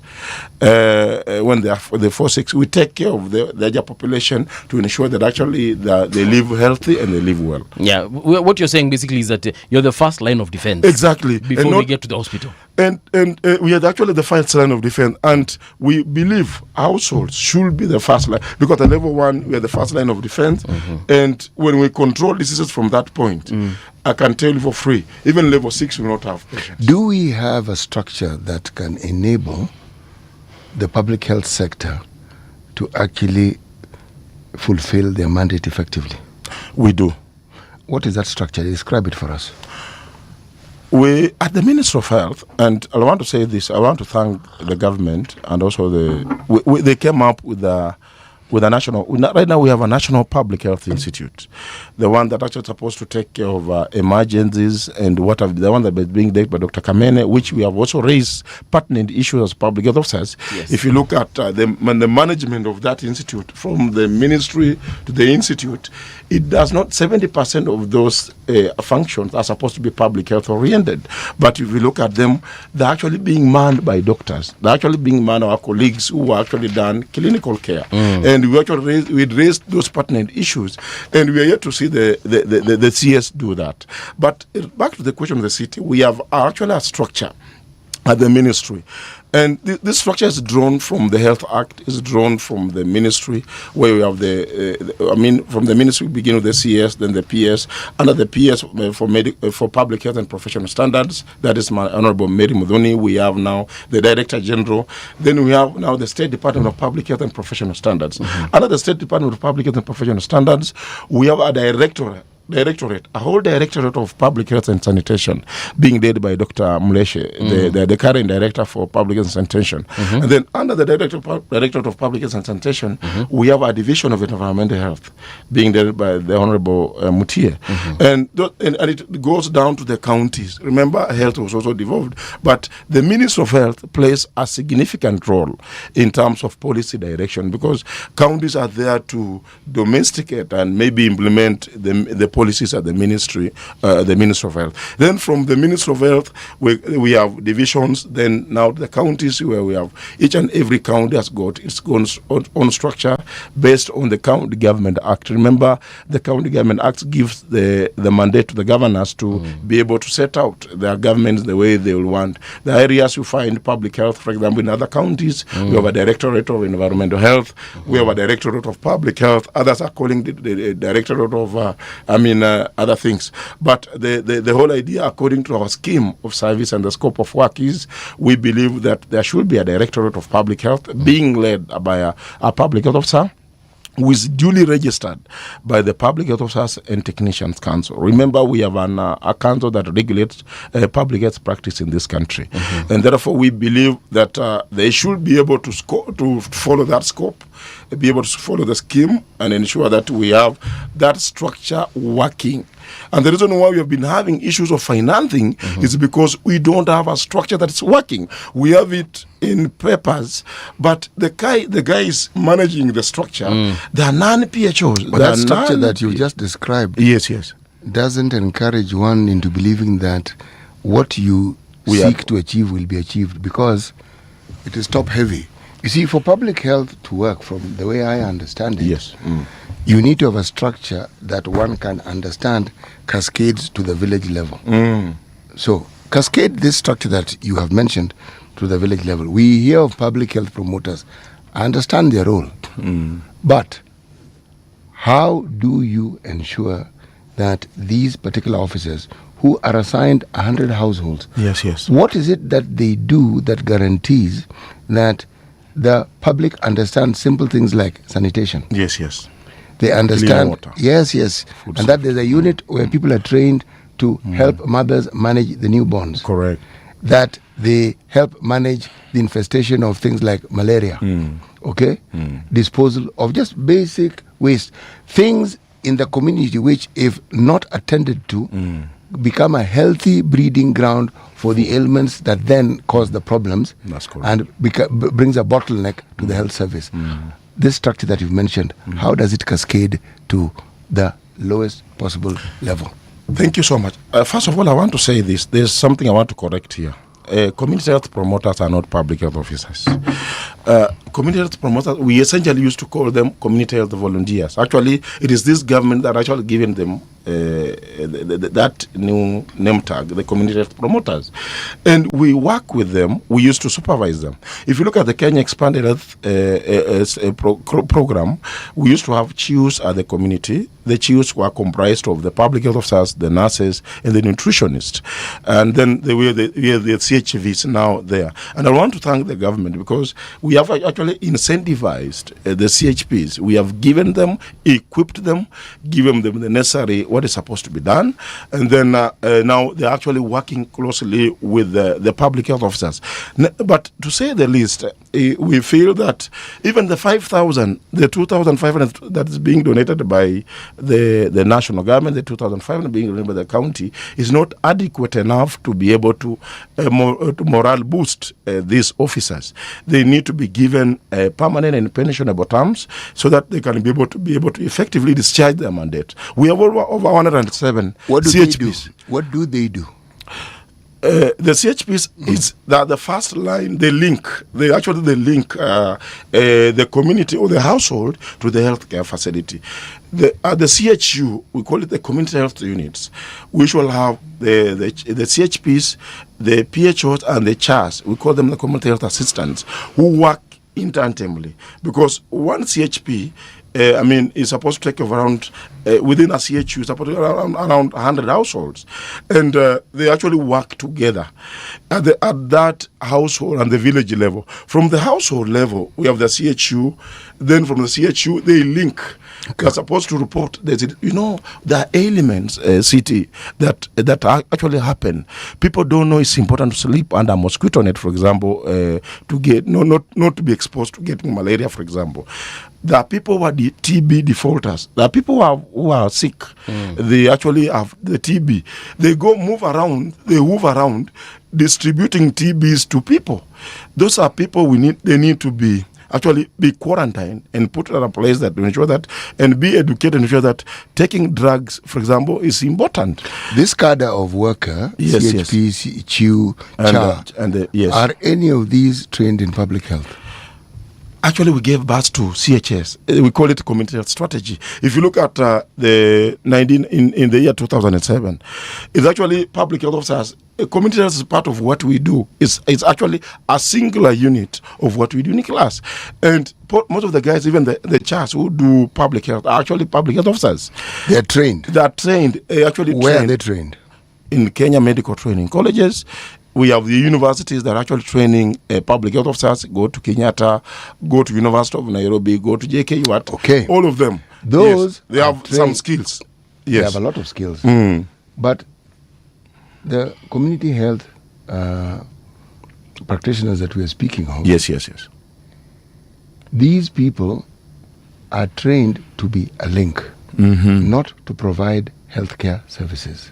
They are data collectors, essentially. Correct. Okay. Is there a curriculum for training them? We do not have a curriculum for training CHPs, and I want to contextualize this. And that's why, as a union, we're actually sitting down. We want to sit down with the ministry. Every cadre in the health sector, any healthcare provider in this country need to be regulated. We need to know who is providing health to who. Remember, we have had a lot of quacks. People masquerading and going around saying, we are healthcare providers, we can do this. And we have actually made a proposal to the CS and also made a proposal to the PS that we need to ensure that we review the Public Health Officers and Technicians Handle Act number 12 of 2013 and bring this kind of cadres, like for example, the health promotion, the community health, and the population health, so that they are regulated. I want to give an example. Kenya, the doctors. Yes. Doctors have a council called Kenya Medical Practitioners and Dentists Council. This council regulates doctors, it regulates medical officers, it regulates pharmacists. Recently, they actually licenses. It licenses ECOHO. But if you look at the preventive space, we have a fragmentation of people who are actually not regulated. And that's actually a very serious issue, and it actually poses a great danger to the population. We need to ensure that we review the Public Health Officers and Technicians Act to ensure that it regulates within the PHOTC Act. We have it regulating PHOs, the public health officers in Kenya. We have it regulate the community health officers in Kenya. We have it regulate the CHPs. We have it regulate all these cadres who are actually providing preventive service in this country. We cannot have people moving around without regulation. I know PHOs are regulated, but then we need to ensure that we collapse that silo thinking. There are people who think that they cannot be regulated. The regulation bit, I am in full agreement with you. However, why I ask about the curriculum is this. When HIV popped its head or rears its head, we weren't prepared for it. We did not know what to really do with it. It is true. Because it was new. It's just like COVID. We didn't know what to do with it. But HIV gave us a window of opportunity of understanding the very thing you're saying and how public health becomes important. Important, yes. Okay? Because HIV and the proliferation of it was more social than it was medical. To get people to understand why it is they needed to adhere to certain norms, whether it was the preventative norms by using protection or using pre-exposure prophylaxis, or everything around it, you needed to get people's minds to move from how they had previously responded to the subject and the activity of sex to understanding what they now must do if they hoped to be alive and well. That's correct. So it produced cadres of people who previously had not existed. The people who worked in that field were forced to innovate. Yes. Okay? And that's where the term of task shifting became very paramount. We understood that when people were unwell, they came to a clinic. Yes, it's true. It then became clear that you perhaps need to go to them. Because some of them may not come. Care-seeking behavior indices showed clearly that if you are asking someone to juggle the resources they have between attending, coming to hospital and feeding their children, they'll feed their children. It is true. They'll wait until they are almost dead to be able to come to the hospital. So what am I saying? With an increase in population, public health becomes the most centralized and the one subject area that we must focus on if we're talking about extending the process of healthcare to the people who need it most. Okay? The unreached, We don't need to reinvent the wheel. That's correct. I work in HIV/AIDS research, care and treatment. Yes. We had a cadre called CHA. Yes. CHHA. Yes. These are people we had to write a curriculum for. Fourth. Because they didn't practice any healthcare. But what they did, they were part of the people who were the peer educators. They were the people who educated people when they came into the clinic about. They are the ones who helped, because the vast majority of them were also HIV positive. That's correct. Okay? So they were peer educating something that they lived with. Yes. Small little activities like simply counting the drugs as directed and knowing that this is what you need to do. The task shifting became a problem because the question of training came in. Yes. Were they trained in any registered training institution? Yes. And we asked the question, do I need to be trained to count? I am counting drugs. I'm already trained, that's why I can count. I am not dispensing. What I'm doing is, you have a patient whom it is not me who documented it. There's somebody who handles that. This person comes after every 2 weeks, okay? This is what you do. You take the vitals. I don't need the vitals. Getting someone's height and weight. Do I need medical training to do that? No, I do not. But what you do, why? You relieve. Why do you think you don't need medical training to do that? Because the person. But then, do you know what is medical training? No. Medical training. We need to begin from there. Yes. Because you're actually offering, that's a healthcare service you are doing. I am trying to explain, it is a basic healthcare service that does not require intense training. But at least training. It requires training. You brought the argument that gets to the heart of the matter. That's the bottleneck in providing healthcare services. The training that a healthcare provider gets Yes. has very many other things that a layperson cannot possibly do. And that is what. So, one of the headaches we have in health provision is that we have inadequate staff. That's correct. So, do you want this person who is a public health practitioner trained, or a nurse trained, or a clinical officer trained, to be engaged in this? Or do you want somebody who can actually do that little bit while they do something which this person cannot do because they don't have the training? That's the task shifting. What do you do? Fragmentation is a problem. We already have a cadre. We have public health. And this problem is sometimes created by the government itself. When we fail to embrace public health, and then we try and fragment what already exists, and that's a problem we're actually trying to create. We need to reorient health. Just to begin from there. First of all, we need to understand what each and every person does in the ministry. The ministry is made up of different cadres. We have the cohorts, we have the PHOs, we have the pharmaceutical technologists, we have the nurses, we have the clinical officers. Each and every cadre has got a specific scope, and we are regulated specifically to do a specific mandate that we actually train in school to do. In reality, does that work when you are in a health setting? In reality, are you telling me somebody falls sick and there's a nurse? Are they going to wait for the public health practitioner to come in? Are they going to wait for the clinical officer to come in? Or are they going to attend to the patient? What Essentially, it's supposed to be working. Essentially, it's supposed to be working that way. Which health facility has enough trained personnel to enforce this regulated system that you're talking of? Which one? Where? I can tell you confidently none.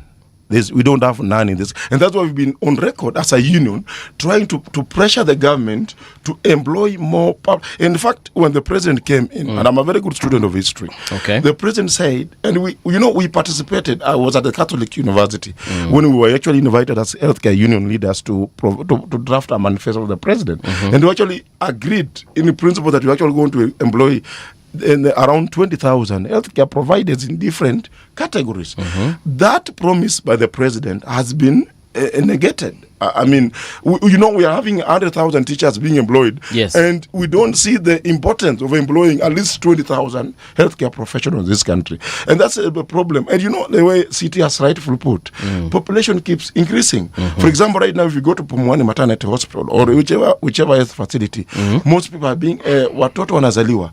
We're actually giving birth. And the population actually is growing. It's increasing. But we're actually putting a lot of pressure to healthcare workforce in this country, but we don't employ, we don't train, we do not actually, for lack of a better term, try to skill boost. There's that skill boosting. Even the guys who have been training, who are the system. If you ask me when they were last taken for refresher courses, I think I can tell you for free, it's been a while. Maybe because there's a problem. We don't finance. We don't put in place mechanism to ensure that these gentlemen, ladies and gentlemen, who are actually offering healthcare service in this country, they're actually refreshed by actually going for refresher courses. I want to go back to that point where you said you met the president when he was campaigning, right? Yes. When you met him, what were the proposals that you gave him, and what did he agree to? We actually asked, because the healthcare, the HRH component, for health to work, we have actually 5 pillars. We have the healthcare financing, we have the HRH, we have the digital technology, and all products and whatever to be done, medicine and what have you. Yes. There's a component that we actually asked him. Actually, you can build hospitals, my brother, but you can build so many, like when NMS did in Nairobi. But when you build hospital, you buy medical equipment and have all this, but you don't have the healthcare workforce. Actually, it becomes actually useless. Because the component of HRH, those are the things we actually advise the president to do. Employ enough healthcare providers in this country. Employ enough public health officers to take care of the diseases. Did you give him a number? Yes, we did. Which number is this? That's what we're talking about. Like, for example, 20,000. The 20,000. And we agreed the 20,000 are going to be spread across the different cadres. The doctors, we had a specific number of the doctors. The nurses, we had a specific number of the nurses. The PHOs, we had a specific number of the PHOs. And also the clinical officers and other cadres. But it is a situation, and you saw, that's why we've been seeing perennial strikes, because we agree on this, but we don't actually implement, and that has been actually our greatest problem. Recently, you saw the clinical officers going for actually a 36-day strike. Yes. That actually culminated to them signing a CBA. Yeah. We don't need to go on a strike, my brother, to better healthcare services in this country. If we have the right cadres and you have the right financing in place, we have parliament and we have all those guys, the PSS working, with all the systems actually working, we'll be able to see that, for example, and I can tell you for free, by 2028, we might actually not have enough PHOs at the headquarters, at the Ministry of Health. Currently, the public health officers whom we have at the Ministry of Health, actually the aging population, they're actually over 40, 45, 50 and above. So those guys actually going to retire. We're actually going to have an empty shell, a vacuum of public health officers at the Ministry of Health, which is not good. PHOs have not been hired for how long now? Since 2012. We are actually not hired. The ministry has not hired. And we're asking the PS Mudhoni. You know, we have been having discussions. By the way, let me tell you, we are on an open union. We believe in negotiations. We don't believe in going to strikes. We believe in having our issues done at the table. But when we have an honest discussion, that's where now you'll be able to find the union is now going on strikes. The last time a PHO was employed was in 2011. Actually, before even the new constitution. Yes. So now, this entire time, all these people that have been graduating from the universities with public health degrees, PHOs, and the environmental health officers and the PHO have been graduated, they're actually outside here. Some of them have resorted into doing other very funny things. And it's not that that's 15 years. You know, I'm still there. Yes. So for 15 years. Get your data with the ministry. I dare tell anyone, ask the ministry to challenge me. You know, so I also have data as a union. I'm the SG and the CEO of the union. Yes. I have raw data on when they were last employed. And what I'm saying, a statement of fact, the ministry need to come out and clearly, disapprove me wrong. Right. Because the right, you know, we are looking at the healthcare, and you know, public health is a preventive service recognized in the constitution of this country. When you're not employing, what you are saying, what you are doing is this, you are denying the Kenyan population a preventive service that they rightfully are supposed to be having. You get the point. Yesterday when you were at State House, did you have this conversation with the president? Yes, I actually raised it, and actually we actually had I raised with the president, and we actually asked the president to have an appointment with us, because we have actually looked on our way to engage the CS. The CS for health is actually avoiding us. This is Aden Duale. I'm telling you, Aden Duale, I can't when you say avoiding us. Brown, when you say avoid, and I'm not happy, by the way, we are not happy as a union. He's not taking your calls. He's not engaging us. He's actually seeing us as not very important. Have you gone to Afia House? Yes, we have been having meetings. I mean, we are called for a meeting, for example, the PS. Yes. For example, we agreed we are meeting. This today. Is PS Mudhoni now. Mudhoni, yes. Okay. We meet today. We come and meet with the PS. He comes in, technically moves away. He leaves us with junior officers at the ministry who cannot make decisions. I mean, you cannot. You know, decisions at the ministry require people who can make decisions. Yeah. And the PS is a principal accounting officer of the ministry. Actually, she said it herself. Yes. Tulikuwa na yeye last week. Yes. Mbona kunipigia simu nimuulize tu live? Akiwa amekaa hapa, by the respect PS Mudhoni. And we support her. And in fact, for the State Department of Public Health to come in place, we went, I can tell you for free, I was among the guys who went at gate B. We delivered a petition to the president at State House, and we asked the president, can we have a State Department of Public Health and Professional Standards to manage public health services in this country? So, courtesy of you, this State Department was created. We made a petition. We didn't want this State Department to be, infiltrated by doctors. Doctors have their State Department of Medical Services being led by the Honorable P.S. Oluga. This State Department was supposed to handle emergencies, was supposed to handle public health issues, was supposed to handle preventive medicine. It was supposed to be percolated again by guys in the medical, the clinical era. But we're having a situation, we have a ministry, we have a State Department of Public Health and Professional Standards, now being infiltrated by doctors. I have absolutely no problem with my colleagues, the doctors. But I have a Brown. problem with the management. Let me tell you, City, it pains to the core. Brown amekasirika. It depends on the No, because but no. no, it depends on Do you know actually see where he's coming from? Do you know where he's coming it's from? a frustration, I'm telling you for free. When you have people Yes. whose mandate, primary and only mandate, is preventative, Prevention, yes. and then it is people whose mandate is curative, yes, you have a problem.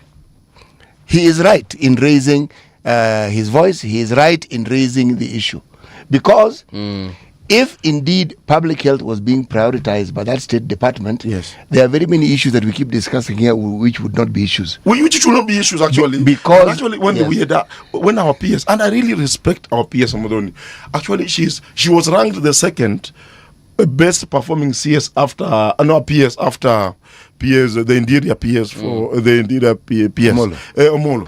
And the reason was simple, because we have Epuka Uchafu campaigns that actually it is doing well, but again, you cannot have a state department being run by medical doctors. No, we will not say. What if the best thing city to do is speak truth to power? Brown. Yes. What if the medical doctors are epidemiologists? No, they are scope. There's a training. If you go to a medical school, for example, let me use myself as an example. I'm a public health practitioner by training. Yes. There's a curriculum for me. There's my orientation of my training. My orientation is actually purely prevention from the basics, and I like what you said, from the basics to masters or to PhD. It is preventative. It's preventative. But when I do my basic, for example, in medicine, Bachelor of Medicine, then I go now to epidemiology. That's a specialization. That's a specialization. The doctor is focused on the curative aspects of healthcare. And it's simple. All right. That is the position. You and yourself. But let me ask the question: do you think, that simple, ordinary citizens who can actually be trained to assess, to diagnose, and even treat certain illnesses, do you think that is possible? Mwananchi tu hajaenda medical training school, hajakuwa that whole 3-4 years hajafanya. Can you train a local in a village setting, a mwananchi, to assess, to diagnose, and to treat certain, not all illnesses, certain? I'm taking note of the word trained.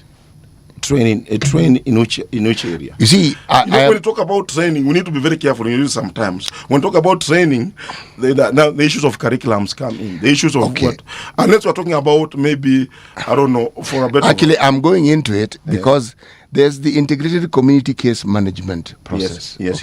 You've heard of it. I've heard of it. Okay. Yes. And it was, I know because I was part of the piloting of it in Homa Bay County, so I understand how it works. Yes, all right. Now, the focus was purely on one, basic childhood illnesses like pneumonia, diarrhea, malaria, and malnutrition. Bas. Nothing more. Basic. Correct. Okay? Essentially, everything you did was syndromic. See, unangalia, kuna hii. Okay? Yes, yeah. Now, why do I mention this every time I have an opportunity to talk about this?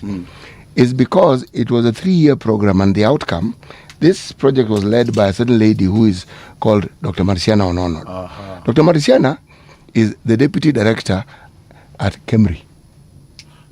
Yes. This 3-year process, what it taught, or the outcomes that it showed, was that this process actually prevented attendance at health facilities by 75%. Thank you. Meaning, the outcomes were good. All the outcomes were very good. That's why it is spoken of, and that is why. Yes. And by the way, you are correct. Yes. And by the way, let me tell you, and that's what we are discussing. In fact, you're on point. That's what we are actually discussing here. Yes. If we invested at level 1, at that household level, and we trained, these guys we call CHPs. They are good people. And that's why there's a reason why we work with them closely, with the public health officers.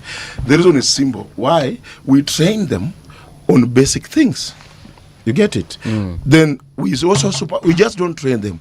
We work closely with them and supervise. You oversee what they do. So that they also don't go overboard in what they actually do. Wasijifanye madaktari. They wasijifanye madaktari wa kijiji.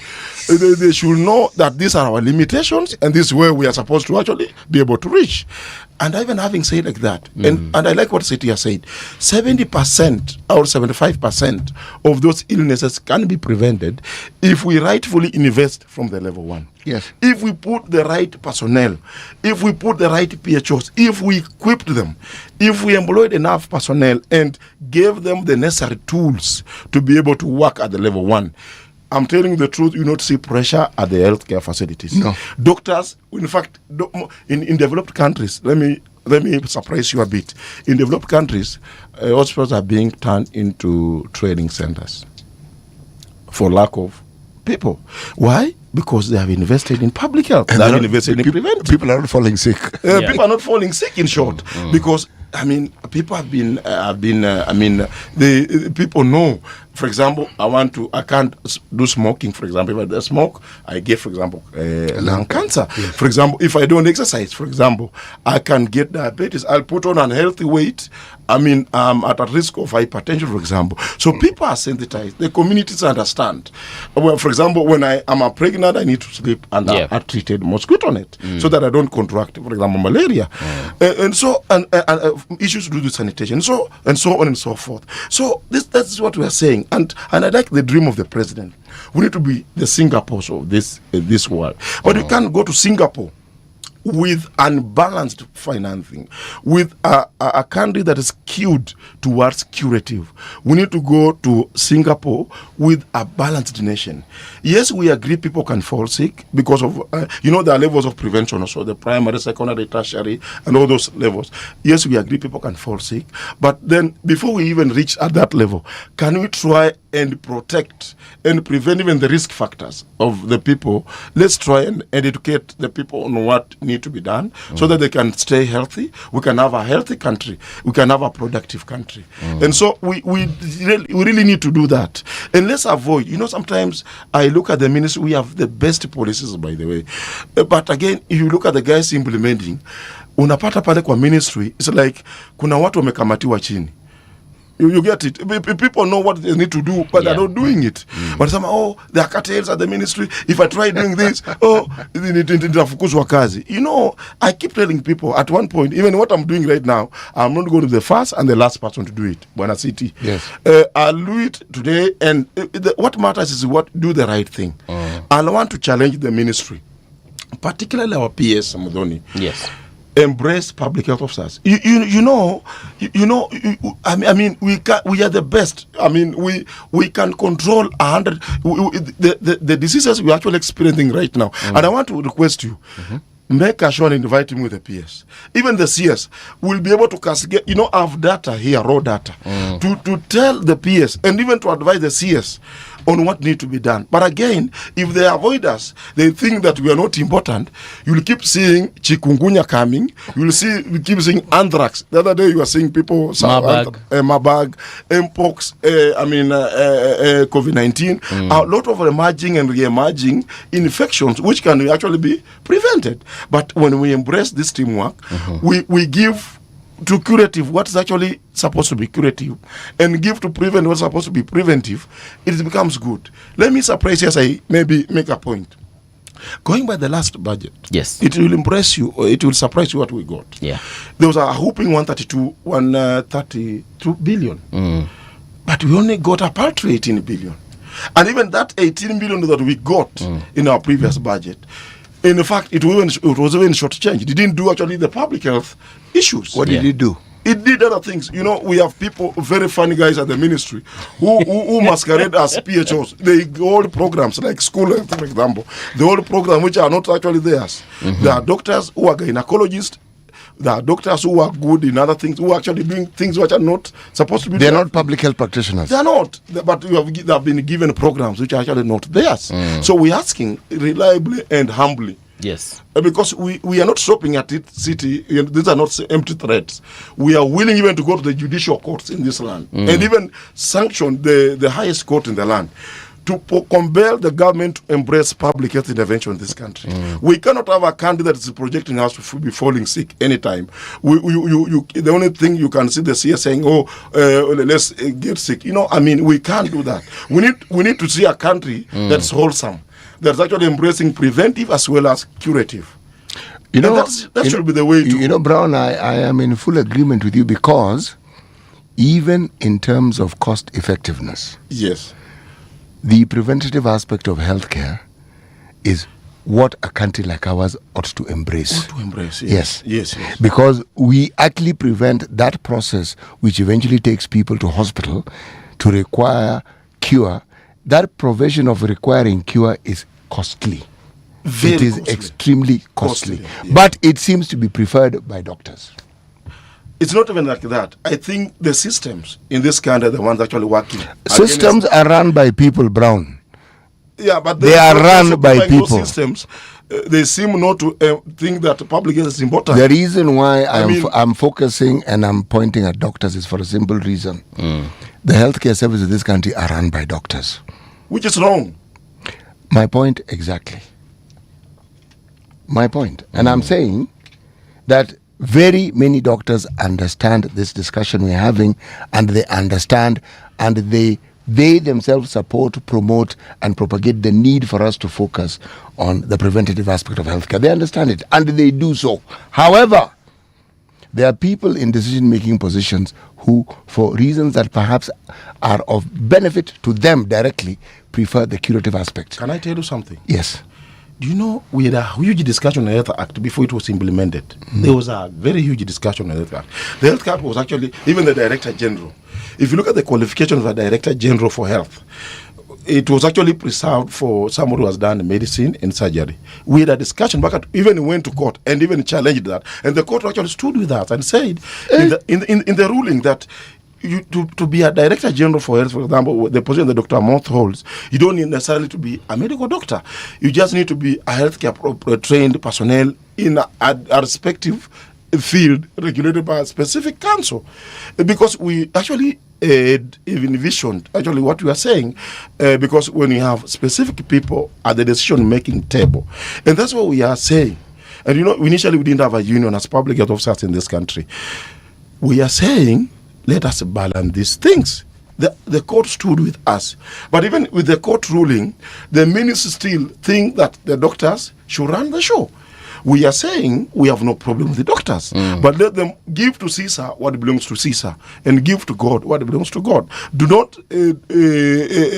try and think that you are the only one man holding the show and running the show and twisting the coin at the same time. So what we are saying is just simple. Since we were registered as a union, let me surprise you. We were registered in the year 2022. We have met all the requisite qualification warranting our recognition. Yes. We have been making application to the Minister of Health to be recognized. The Minister of Health has negated to recognize us. Yeah. You ask them why. We have actually presented all the requisite, including the membership. All our members have joined our union. What they're asking is simple: recognize us. Recognition does not attract monetary aspects. But what does they have failed to recognize us. Yeah, but what does the recognition look like? What happens when you're recognized? When you're recognized, when you sign a recognition agreement, you sign a recognition agreement with the ministry. What does it mean? You are now sit on the table of decision making. It means now you can now sit together if there are decisions, for example, of this nature or regarding prevention. You can now be invited and discuss. But they don't want to recognize us. We make application. We have made all the qualifications. They do not want to recognize us. And somebody wonders why. Have we not gone to school? Are we not offering preventive service in this country? Somebody thinks somewhere and thinks that we are not important. And that's what we are saying. They should think twice. You cannot have a country that envisages people to fall sick. We need to have a healthy nation. And I want to ask the president, we were in State House yesterday, and we were not giving up on this call. By as public health officers, we need a meeting with the president, right, so that we can be able to iron bit by bit of these issues. Did he give you an appointment yesterday? Yeah, he said he's actually gave a direction to the State House Controller to give us an appointment. So we're actually looking into it. And if he doesn't do that, we still go back to State House and still ask for that. But I mean, going directly to the president means you're saying the minister has failed you. Yes, because we have actually, I can even show you, letters I've written to the ministry here. Several calls to the CS. Several calls. In fact, even my WhatsApp message, I write a message, he looks at it. And a blue tick. A blue ticks. And then the areas... this is not CS Duale. Yes. He blue ticks you. Yes, he blue ticks. He does. I think he doesn't know. I mean, we've written several ones. Paul, what is blue ticking again? That means that your message has been read and ignored. Oh, that's blue ticking. Yes. Goodness. Yeah, that is what essentially it means. He blue ticks us. The PS reads it. She responds. Okay. At some points, she gives us an appointment. She comes in technically. She leaves us with the people who cannot make a decision. It leaves us there stranded. But Brown, let me ask. But the issues... If she leaves you with her officers, is it not that the officers will then take the deliberations to her later? Can I surprise you? Surprise me. She left at one point. She left us with the current director for public health and sanitation. Yes. And we even had a discussion. She actually advised and gave a directive that can you look at these issues bit by bit, panel beat them, let me have an answer. When we actually did everything, we actually handed the report to the whoever that actually left us, and we actually requested, can we take it back to the PS? We're hoping that she's actually going to invite us, agree on what we have agreed, or maybe the areas that require that we sit down and maybe panel beat a little bit. We actually wait up to now. That discussion we had last year. Up to now, I've been following that appointment. It has not been forthcoming. Okay. So ask me what could be the reason. Okay. Now, Brown, we've come to the end of the show. Oh my goodness. Yes. Inakuwaga hivyo hapa. 1 hour yetu imeisha. But clearly I have registered your frustration personally, and I think I understand where you're coming from, and some of the things you've said obviously very critical. Public health officers are at the forefront of ensuring that we can fight these diseases before they get to a point whereby now we are calling them national disasters. Umesema chikungunya, tusipojipanga hizi vitu zitaanza kurudi. I wish you all the best as far as reaching the CS is concerned and the ministry as a whole and even the president. Na ikishindikana kuja tu tuambie kuliendaje. No, nitakuja, and please organize, and thank you by the radio generation for amplifying this discussion is very healthy. By the way, I want to request humbly that let's have more of this discussion, because it is that person at the tail end who's supposed to be benefiting. Yes, we're not doing this because of ourselves. Right. We want all the Kenyans, because public health is our right in the Constitution, Article 43. Let them be able to benefit, because that is what essentially it means. Right. But as a union, as public health union, Honorable CS, we are ready. We are willing to engage. We remain open. Honorable PS, we remain open. We want to have this discussion in the boardrooms. We don't believe in going to strikes to have our issues handled. All right, thank you so much. Thank you. Here we come to a stop as far as this conversation is concerned, but in the next hour, I shall be telling you who we are hosting, by the way. An important conversation is just about to take place. Right now, though, here's the news.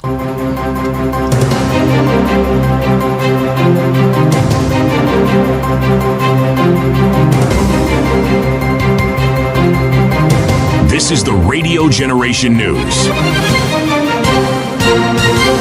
Good morning, I'm Winnie Maganga. Kenya's arid and semi-arid areas are expected to continue experiencing drought even after March to May long rains, according to the Kenya Meteorological Department. The department says the coming rains may bring some relief, but most ASAL regions are likely to receive average to below average rainfall. This means the expected rains may not be enough to reverse the current drought conditions, leaving many communities under continued pressure. We'll have poor germination. In some places, we'll be having crop failure, that's reducing the yields as expected. This will translate into food scarcity and later on escalation of produce staple food increase in prices. The government has pledged to settle all outstanding road contractor bills by tomorrow, covering work completed up to December 2025 in a move expected to review projects stalled for years. President William Ruto made the announcement on Wednesday while issuing United Democratic Alliance nomination forms at State House. He said the payment plan is designed to relieve contractors from financial strain and accelerate the completion of ongoing road projects. This Friday, the day after tomorrow, this Friday, we are paying all the bills for 2025 up to December for our roads. This Friday. Nyinyi mnanielewa? Wakati tulifika hapa kulikuwa na pending bill ya mambo ya barabara karibu bilioni 300. We have paid, and I'm telling the people of Kenya and every contractor in the Republic of Kenya, mwenye ako na bill, ako na certificate, up to December 2025, we will pay all of them. Mombasa Governor Abdul Swamad Nasir has defended recent leadership decisions within the Orange Democratic Movement. He says that all resolutions were reached unanimously and in accordance with the rules. Nasir dismissed claims that recent ODM mobilization efforts under the Linda Ground initiative were financed by individuals rather than the party. Religious leaders and the Ministry of Gender, Culture and Children's Services have signed an agreement aimed at ending abuse and exploitation of children. The 8-point declaration will fast-track the full implementation of the Children's Act and expand safe houses for minors who have faced abuse. During the event, they also launched the Faith for Life handbook to guide efforts in protecting children. From an Islamic perspective, children are amana, a sacred trust from God Himself. Islam places the highest value on mercy, justice, and the protection of the vulnerable. Any form of violence, neglect, exploitation, or abuse of a child, whether at home, in schools, online spaces, or even places of worship, is a grave injustice and a betrayal of that trust. A German activist has been sentenced to 8 years in Hungarian prison for assaulting right-wing extremists and for being a member of an extreme left-wing group. The 25-year-old, identified only as Maja T, was found guilty of involvement in violent assaults by the group Antifa Ost in the lead-up to an annual commemoration of Nazi soldiers in Budapest. Maja did not comment on the allegations during the trial, and the verdict is subject to appeal. And that's the truth on Radio Generation. Good morning. I'm Winnie Maganga.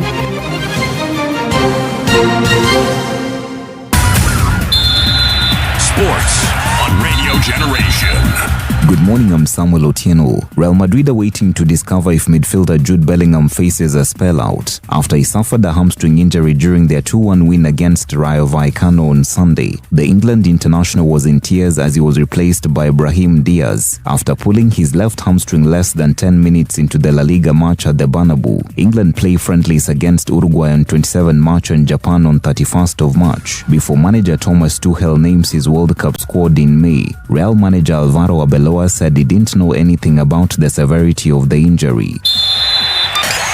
Carlos Alcaraz has made history in tennis after winning the Australian Open title. The 22-year-old Spaniard beat Novak Djokovic in 4 sets on Sunday, becoming the youngest man ever to complete a career Grand Slam. That means he has now won all 4 major tournaments in his career. He has won the French Open, Wimbledon and the US Open twice each, and now the Australian Open once. And that's your sports update on Radio Generation. Good morning, I'm Samuel Otieno.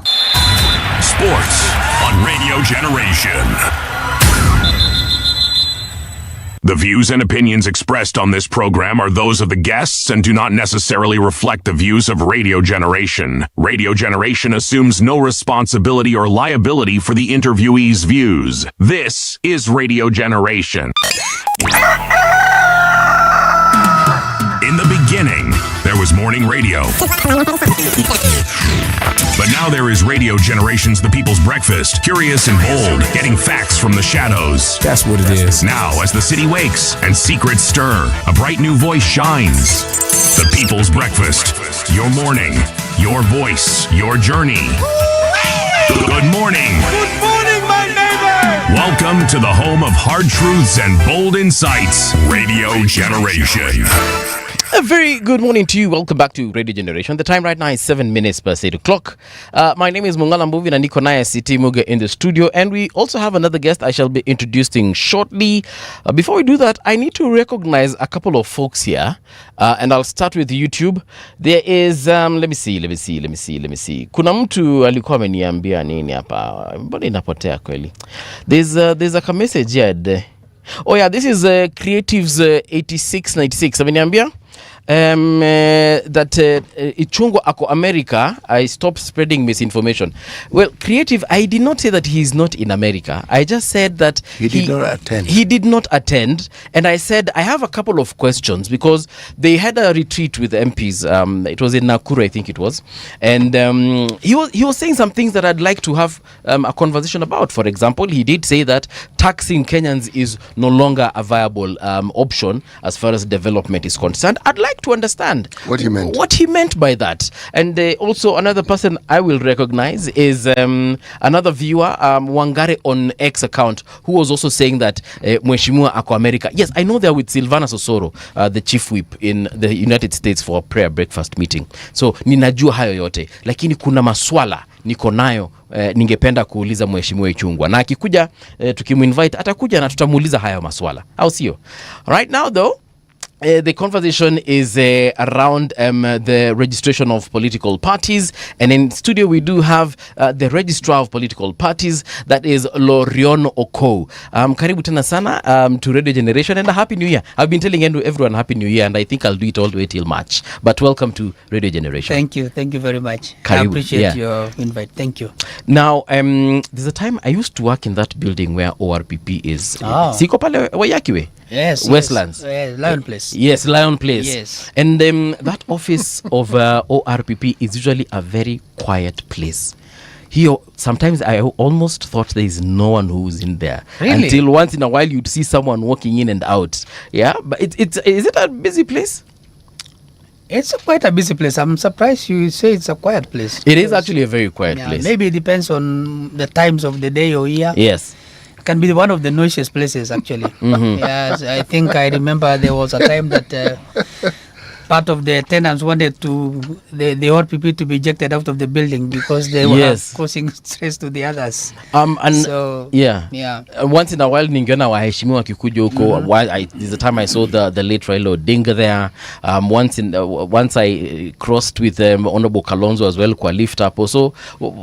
Time to time they come there, right? Yes. All right. Sure. How many parties are currently registered in Kenya? Political parties? Currently in the listing we have 90. 90 fully registered political parties. But up until the beginning of this year, there were actually 92. Okay. But some two of them were put on notice of the registration mid-January, around 12. So the ones that are fully registered on the list now are 90. Okay. Yes, and then we have 32 more on the tray for waiting for full registration. If they comply with the requirements of what full registration does, yes. Okay. What are some of the requirements for registering a party? Are they the same for all the parties? Are there parties that require a different kind of criteria and others have got a different criteria? Not really. The requirements are pretty much the same because remember this is they are standard requirements for all the parties. Otherwise you will then have issues with people saying why was so and so not given the same conditions as mine. But basically it's a process. It's a process that first of all starts with the intention to want to register a party. So you express that intention that you want to register a party, and so you come to the office. And then we give you the preliminary stages. And some of those preliminary stages are, for example, reserving a name for yourself. What would you want to call yourself as a party? Yes. What will you want to be your symbol? What will you want to be a slogan? So that then those are put within the check in terms of what implications do they have. Yes. There are some words, for example, you cannot, publicly use because then they are offensive to the public. So there are a lot of checks to find out that these are acceptable terms, whether the slogans or the name of the party. So that's the first first phase of registration. You Right. reserve a name for yourself, and we give you a certain period of reservation, about 90 days to reserve, so that then you're able to prepare the other stages of writing a constitution for yourself. Right. You have to submit a list of the founding members, who are the people proposing to register this party. And that again goes through process. Like this is all to respond to the Article 91 Okay. of the Constitution, which actually gives the parameters of what a party should constitute. So when you submit, for example, you say, Peter, John, James are going to be the founding members of this party. You submit to us that information. We then submit that information to other organizations for purposes of ground check to make sure these members are people of integrity. Yes. I mean, Chapter 6 is a big deal. Yes. And so it goes to EACC, it goes to NIS to just do the ground check of the founding members. And Okay. then when that is complete, we now tell you to start the next process, which is, how do you want to govern yourself? You have to, come up with a party constitution. Right. That provides how the party will run. And then from there, you will again have to give us how do you want to present yourself? What is your ideology? What do you want to represent as a party? Okay. So that again is taken through a process. We look at it, we refine it. You give us some of the rules that you want to govern you. So you do all that for preparation for just a provisional registration. After you have complied with the basic requirements of establishing the framework, establishing the operational principles of the party, then we give you what you call a provisional certificate. Okay. Which says that, you are ready to actually begin the process. Yes. You have not yet started. So when you do that, we give you a professional certificate, which gives you a framework of about 270 days. Yes. Within which you need now to come on board and work on the other provisions for you to be fully registered. And some of those other provisions then include, one is establishing offices across the country. Yes. Which has to be at least in not less than half of the counties. All right. So a minimum of 24, 25. And you have to at least have 1,000 registered members from each of those counties, and those members must be registered voters from those counties. So I need at the very least 24,000 members, registered voters. Yes, to be a fully registered political party. Yes. And then you will now need to again establish those county offices so that it's a functional. When somebody goes there, they can find an office that is functional. There is somebody there to attend to people. In all those 24 counties? Yes. So that if somebody in Mombasa, for example, walks to your county office, they're able to access information of the party. They're able to access the constitution of the party. They're able to access the leaderships of the party. They're able to access, the rules of the party. Basically, they're able to be informed about what the party is about in whatever county that office is established. There's a certain party, and I will not mention it because sababu sitaki mwende muwafunge, but in my county of Kitui, hiyo ofisi sijione ikifunguliwa, inakuanga imefungwa, na naulizanga ndio wako na ofisi, and I think they did that to just meet the criteria that we've just set out here, but that office is never opened. Is there a requirement that it must be open between certain hours of the day? It's technically, I mean, it's supposed to be a public office because So the it means reason, just supposed to be open the hours between the normal hours yes, where the normal hours, people because attend to the work. service that they provide is to the public. Yes. Yeah, so it's supposed to operate the normal hours. And what you're saying is part of the things that we are trying to because when you have fully registered, then whatever requirements were there for you to fulfill as a party become compliance issues. Yeah. So now you have to be monitored for compliance. We have to look at, are you maintaining the offices that you actually said you have? Are you maintaining the list of the registered voters that you say you have? Are you maintaining the leaderships at the various levels, the national level, the counties? Are they operating? So, of course, you see this is a very resource intensive process. Actually, it is. For me to be able to ensure that 90 political parties have offices in at least 24 counties, that means I have to be able to physically verify that actually they exist. And so we do that once in a while. Of course, we do send people to those offices to confirm. We also carry out clinics for the parties, just to run through the requirements. Say them, okay, well, you're supposed to have 24 offices. According to our assessment, we have not seen 2 or 3 of them opening. So what's going on? What's going on? Yes. Then we give them some time. We give you 2 months, 3 months to make sure that that is running. Okay. And they come on board. Of course, it's something that is here and there. People say, we have been trying, but it's a day-to-day thing for us, because we just need to make sure that the parties comply, because basically we need to ensure that they provide the service they say they will to the public. Is there any length of time that is statutory for people to have met all these requirements? Like I said, for the purposes of the registration, there are timelines. For example, for the process of registration, when you are reserving, you have a period of 90 days within which you can keep the names. After you are professionally registered, you have 270 days to actually fulfill the rest of the requirements for you to be fully registered political party. If those 270 days expire, then you will be forced to go back and actually redo the process again. You start from scratch. Yes, because now the days have expired. You don't have extensions. But well, we really don't. If you say you have people can extend forever. Yes. Yeah. So when you say you have extension, it becomes a difficult issue. So we actually try to when we have given you 270 days, we really keep reminding them, you now have this many days remaining. Please make sure you comply. And most of them have, and some of them have taken 4 years, 3 years to register a party, because they came the first time, the 270 days expired, they have to go back again, so they come on board. So some of these parties that are getting registrations now started in 2022, others started in 2023. So they have been doing this, until they now have to come. That is what puzzled me, because I've heard of people taking years, and that's why I needed to understand. Yes. So it means that exam, they fail, so they go back to standard 1. Yes, now they start again. Yeah, you're right. You're right. So they move up to standard 4, they fail the exam, you go back to standard 1. Yeah. Okay, I've understood that now. Registrar, there's a question. There's a gentleman we hosted here a couple of weeks ago. Yes. And he painted for us a picture that well, what he says in very many words is that it's very expensive to register a party, in terms, and not just about opening offices across the country, but even the fees required. How much does it cost for me to register with you? For you to be professionally registered, yes, the fee is 100,000. Okay, 100,000. 100,000. Yes. Then you get the professional certificate. And then when you then do all the other requirements for full registration, you will need to pay 500,000. So you would say a sum of around 600,000 for a person to have a fully registered political party.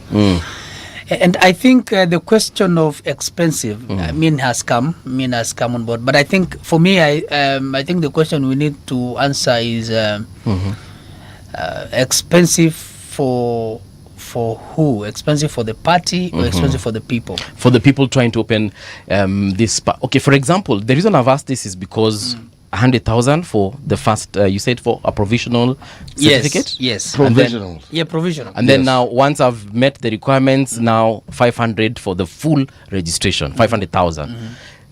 I'm thinking of young people who a couple of years ago were saying they're partyless, leaderless, and so on. And perhaps now, because of the change they would want to see in their country, would like to register a party or parties so that they can wagombe viti kadha wa kadha.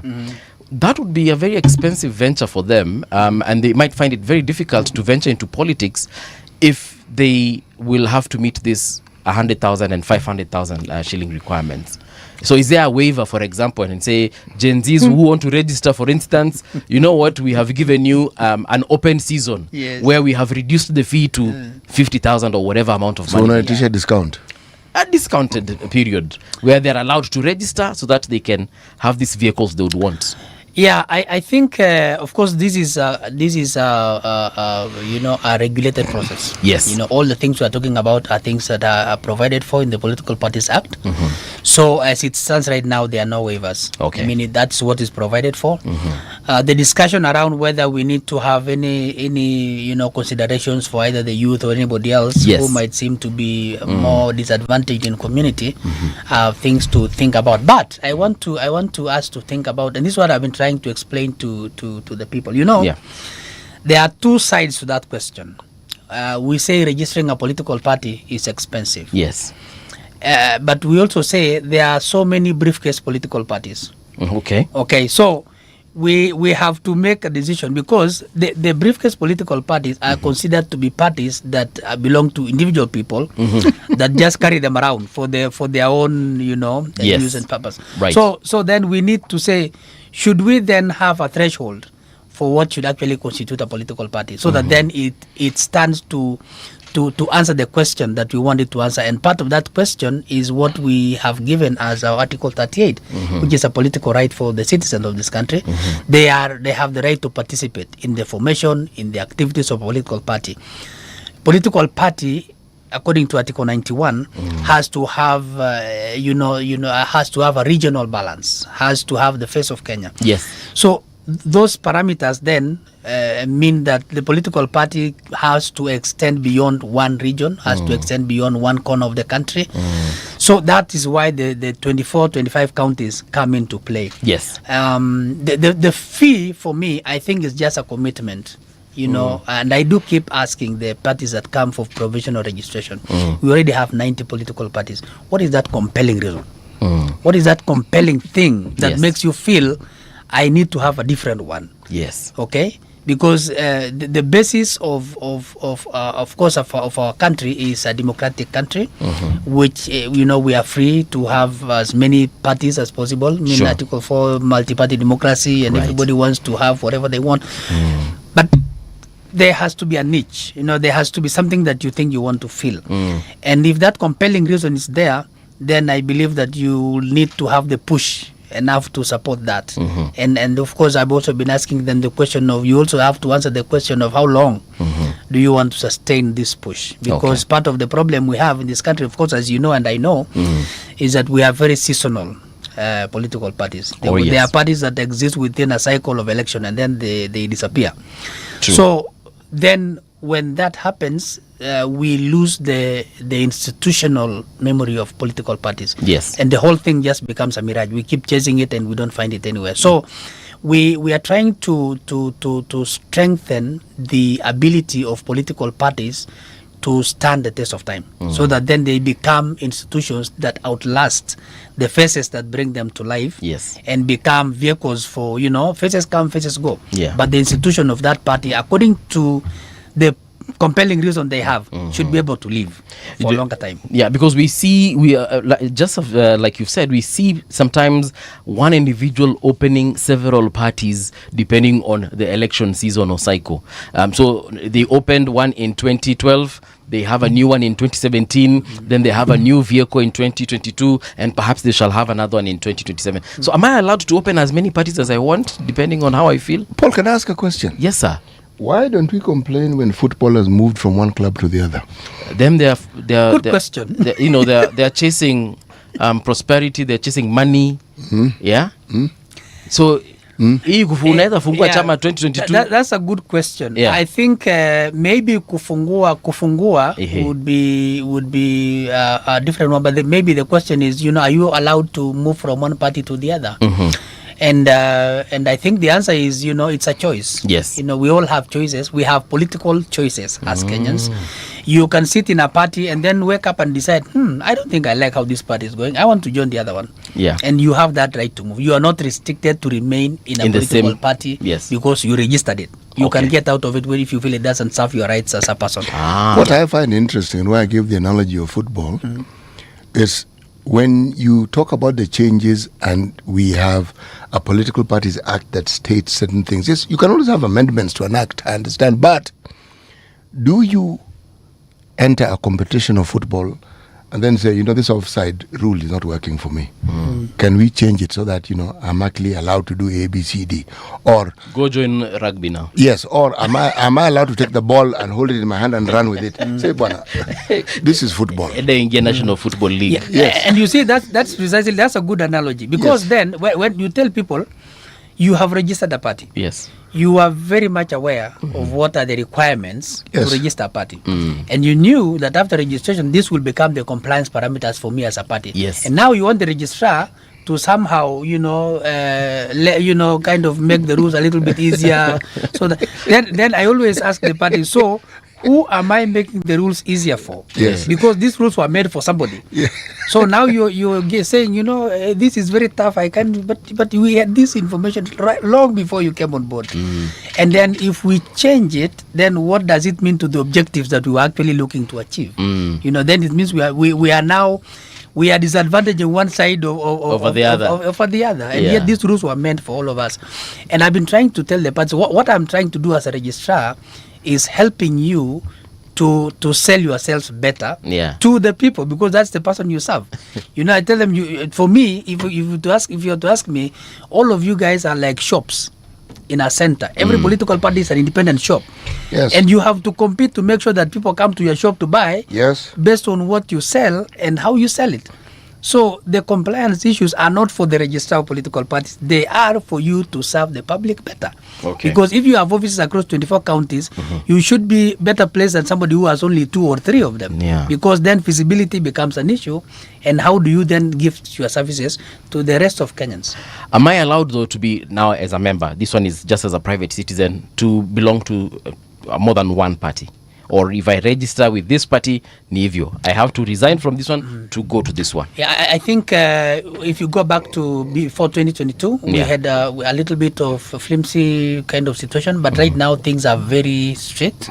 You can only be in one political party at a time, because the registration process of a political party are now more, they are more elaborate. We have a system that we call IPPMS, which is Integrated Political Party Management System, that onboards all the registration of political party memberships to a database of the different political parties. So for you, for example, if you wanted to register to a political party, you would maybe walk to the political party's office, or probably you go to their website, or you go to our website, or you actually use the USSD code *509#. Yes. And then you register. But the process now requires consent. So that if you want to register to a political party, the political party has to actually onboard you to their membership list. Yes.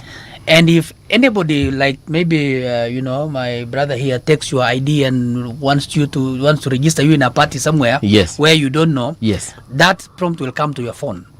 That the one that is linked to your ID, and will tell you such and such a party wants to register you as a member. Yes. Do you consent or do you decline? If you consent, then you are registered as a member. If you decline, then so the process is now, you cannot be registered by 2 political parties at the same time. Not possible. So if you want to join another one, you have to deregister from the other one and then register to the new one. Okay. There's something that causes, should we say, much discussion. Yes. These alliances that political parties form. Yes.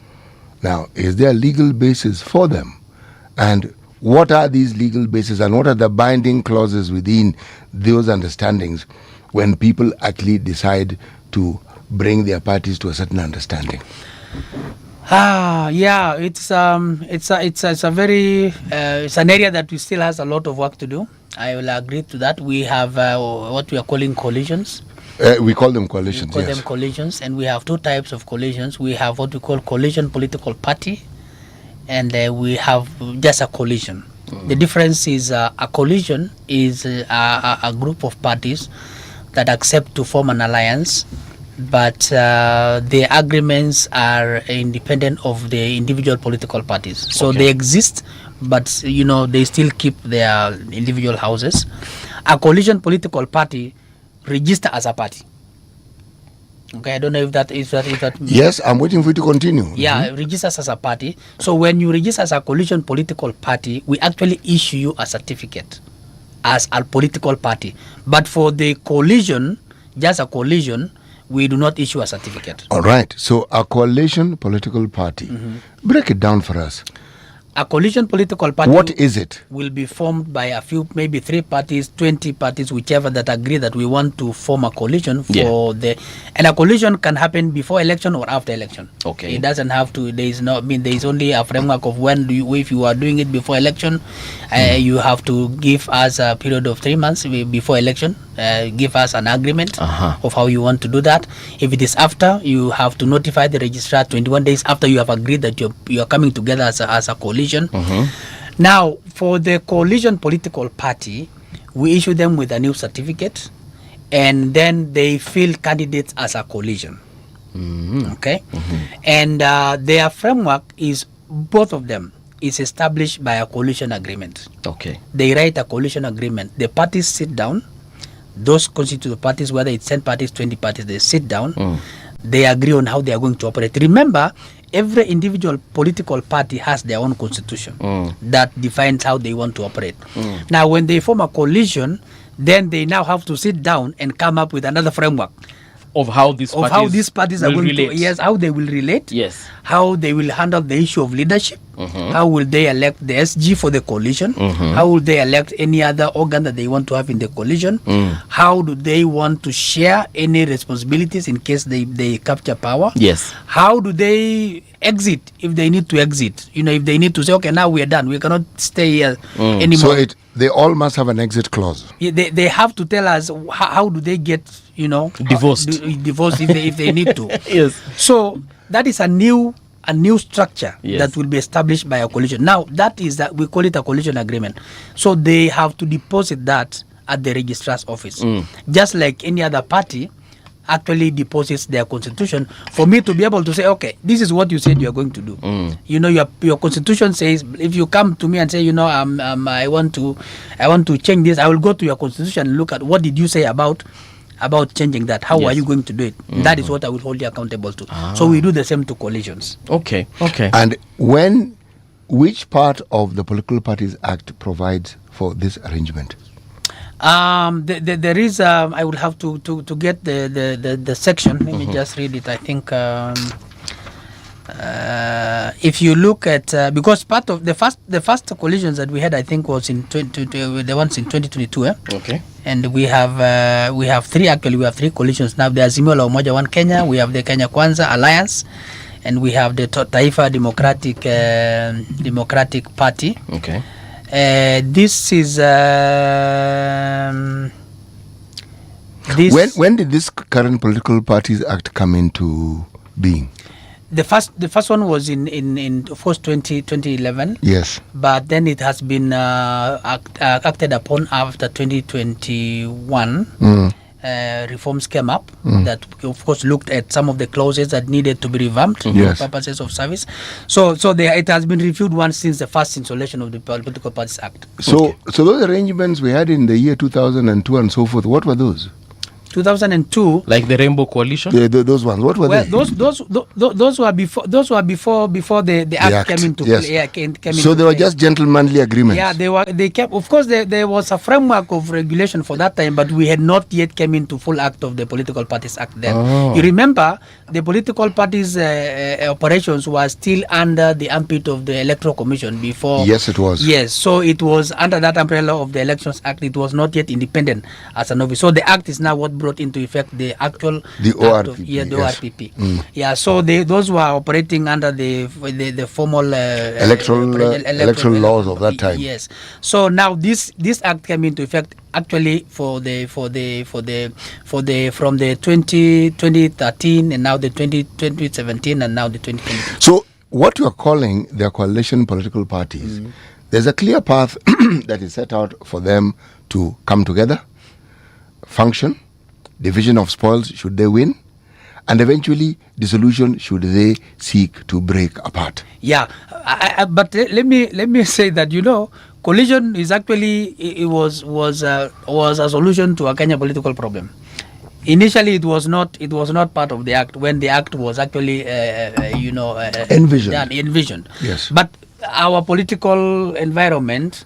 Our political culture, yes, became so demanding in the way it was moving that we had to find a way of regulating it so that doesn't just become, an amorphous thing. Yes. So that is how the coalition thing came in. That's how it was now put into the act, so that at least there was a framework of how to manage this issue of coalitions. And of course, now we even need to refine it further because the initial establishment was just to make sure there was a management framework. But now, as we look at it as an office now, it seems we need to have more structured and maybe more elaborate coalition framework. I think what you're saying makes sense because before you actually see the workings of a certain legal framework, you will not know how well it works or how well it doesn't work. Yeah. But when it's operationalized, then you get a clear picture of what perhaps need to be added, what needs to be removed. Yeah. So now there's this debate that has been, again, gaining a little momentum and getting lively. It involves something called Azimio. They, if I'm to go by what you've said, had an understanding, and they deposited some of these things with the office of the Registrar of Political Parties. Yes. How they formed, how they would break. So, if I were to ask a question and ask, when supposedly certain members of ODM were donated to the government of the day, is there a provision for something of that sort within the understanding that they had? Now, when a coalition, just like a party, what you're saying is what happens if a member of a certain political party or a member of a coalition participates or joins himself to another political party. That is precisely what I'm trying to say, and I was struggling to be as polite as possible. Yes, in saying this thing. You're trying to be politically correct. Yes, yes. The provisions of the Act has a process of there's a process that we call deeming. Deeming. When somebody spelled DEEMING. Yes, when somebody is deemed to have moved from a political party, is when he does seem to express ideologies of another party. The only challenge we have is that as the registrar of political parties, I cannot jump into that ship and say you seem to be deeming or you seem to be moving from the party responsible. Yes. If they feel that this person is no longer serving their interests, they need to write to the registrar and say, okay, we don't think this person is serving us anymore because how he behaves, how he talks, who he associates with is not working within our framework of and we feel that we should get this person out of our house. Then I will then tell them, okay, this is what you said in your document. Right. You said if somebody behaves like this is what you will do. Have you done that? And they will need to submit also evidence. Of course. Not just say it. Well, first of all, you cannot tell me that verbally. You have to write and say, this is what we feel. Then the question I ask you is, have you followed your own rules of how to speak to your members when they do something like that? And then you say, yes. I tell you, okay, let me see what you did. We wrote to him, we summoned him, we warned him, we did this to him, and he didn't respond. So then I will now take that and talk to the person and tell him, okay, are you aware that your house wants to kick you out because you have not done 1, 2, 3? The person says, no, they have not told me. Or he says, yes, well, they told me, but this is how I also feel, and this is what I told them. So you become an arbiter kind of person, because then we also do not want to micromanage the activities of a party, because we want them to function independently. And that is why we have them have different organs, including dispute tribunal committees. Yeah, where discipline is taken care of. So that they can be able to handle their own issues within their houses. So because the more they can handle within their parties, the easier for us and the easier for everybody else. Because when it gets out, then it becomes everybody else's problem. Others want to dismantle it so that the party dies and all that kind of stuff. So we are seeking to establish the dispute resolution mechanisms within the parties so that they are able to manage that amicably without having to go outside the party. Okay. But of course, if it comes to us, then we now step in and tell them, okay, this is how this should go. So if you are not compliant to what you said you will, then I will tell you, no. You can't do that, because that is not what you said you will do. So, but the power of determining what then happens to this particular, we're talking about now an individual, rests with the party. It rests with the party. And it is the party who should write to you. Yeah, it rests with the party. I only have to make sure that this person was given, the right to be heard by the party. And he gave his position, and they told him that, well, we don't agree with the position because this is what our law says. So to the extent that the party is compliant to their own constitution, that is the extent to which I will hold the other party responsible. So do I hear you to be saying then, therefore, that political parties must have a provision that caters for an eventuality such as the one that we're saying, that should somebody stray and head in the direction of another political party whose interests are divergent from this particular one, the political party then must have a mechanism within its structure and constitution that deals with such matters. It has to. And there are two levels. One is, a member, like, if you join a political party, yes, the political party don't have to hold you accountable. You can wake up in the morning and say, I don't want to stay in the party. You just go dial 509 hash, you exit, and you go to the other party. As simple as that. As simple as for any other member who is a member of political. But then it is different when you become a leader, an official. Let's say an official, an elected member of parliament, the houses. Then that takes a process, because we feel this person has some level of authority that they didn't just put themselves there. Yes, and so we have to make sure that the process of getting him out has been followed following what they have put there as a rule for themselves. Actually, now that you've mentioned that, so let's say I'm a member of Party A and I was elected on Party A as the governor of Nairobi. Yes. Then for some whatever reason I no longer want to be a member of Party A, I want to go to Party F. So I deregister myself from Party A and go to Party F. Do I still remain governor of Nairobi? For that you can't. But ni nyumba tu tumebadilisha. Like watu walinipigia kura. You see, ni wale. The challenge is now that you were sponsored by a specific vehicle in a specific ticket, yes, to get to either the county assembly or the national assembly. So if you decide that you do no longer want to stay here, then first of all you have to forfeit everything and say, okay, I don't want to be associated with you in any way. So ideally what it means is we then have to say, okay, the governor of this county has resigned from this political party. He's no longer the governor. For that reason, he's no longer the governor. So we then have to go back. Even if you want to contest, you can still contest in a different ticket. Yes. Because now you want to change your house. But you cannot change within the house and say, now I went to this ticket, I want to go to this ticket. So if I'm disgruntled with this party for whatever reason, I'm stuck with them till the next election. Well, as long as you remain elected and want to retain that ticket. Hiyo si ni mbaya. That is why we also think that the ability to make the parties functional in terms of systems, so that the parties are able to hold themselves accountable. Yes. There must be a reason, for example, why you will be dissatisfied with the party. Yes. Maybe I just feel like this party is bad, it's evil, it's taking this country or the whatever in a wrong direction. I no longer want to be a member of this party. And as a member of the party, we expect you to actually fix your party, because you are a member of that party.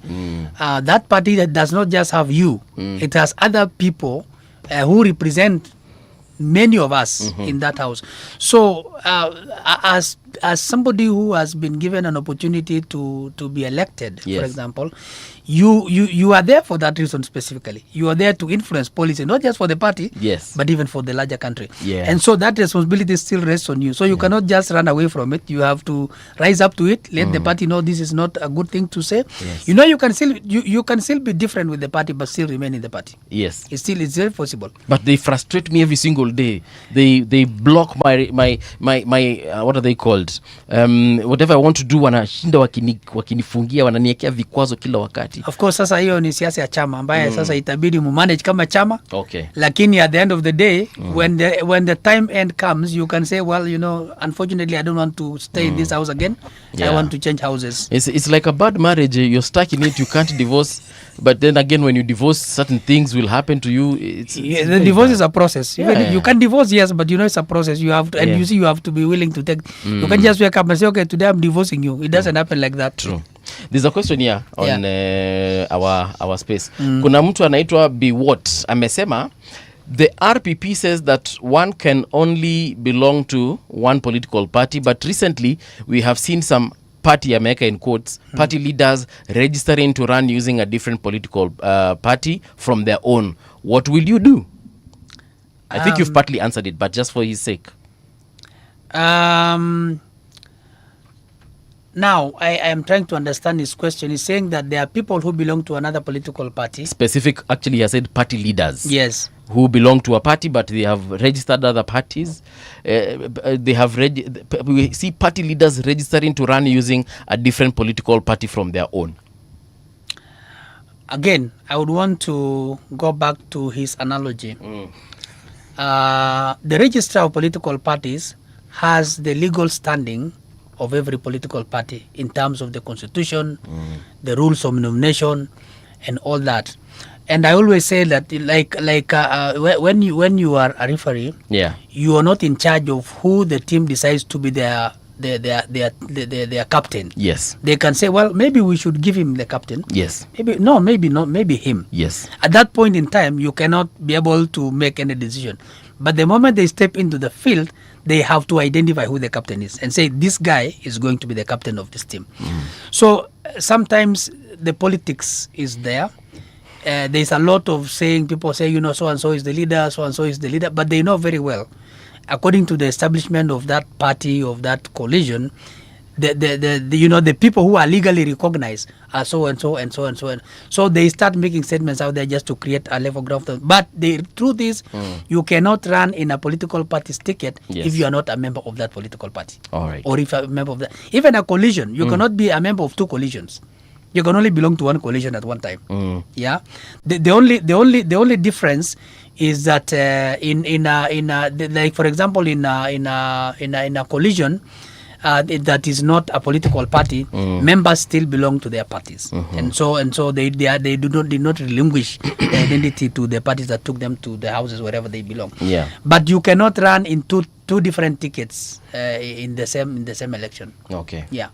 When a party is doing their own thing, and even the members don't complain, do you step in or you just let them be? Because that's hawajatuambia, then we have no business questioning them. For example, if a party chooses a party leader in a way that isn't in accordance with their own constitution, but no one in the party seems to have a problem with it, you just let it fly.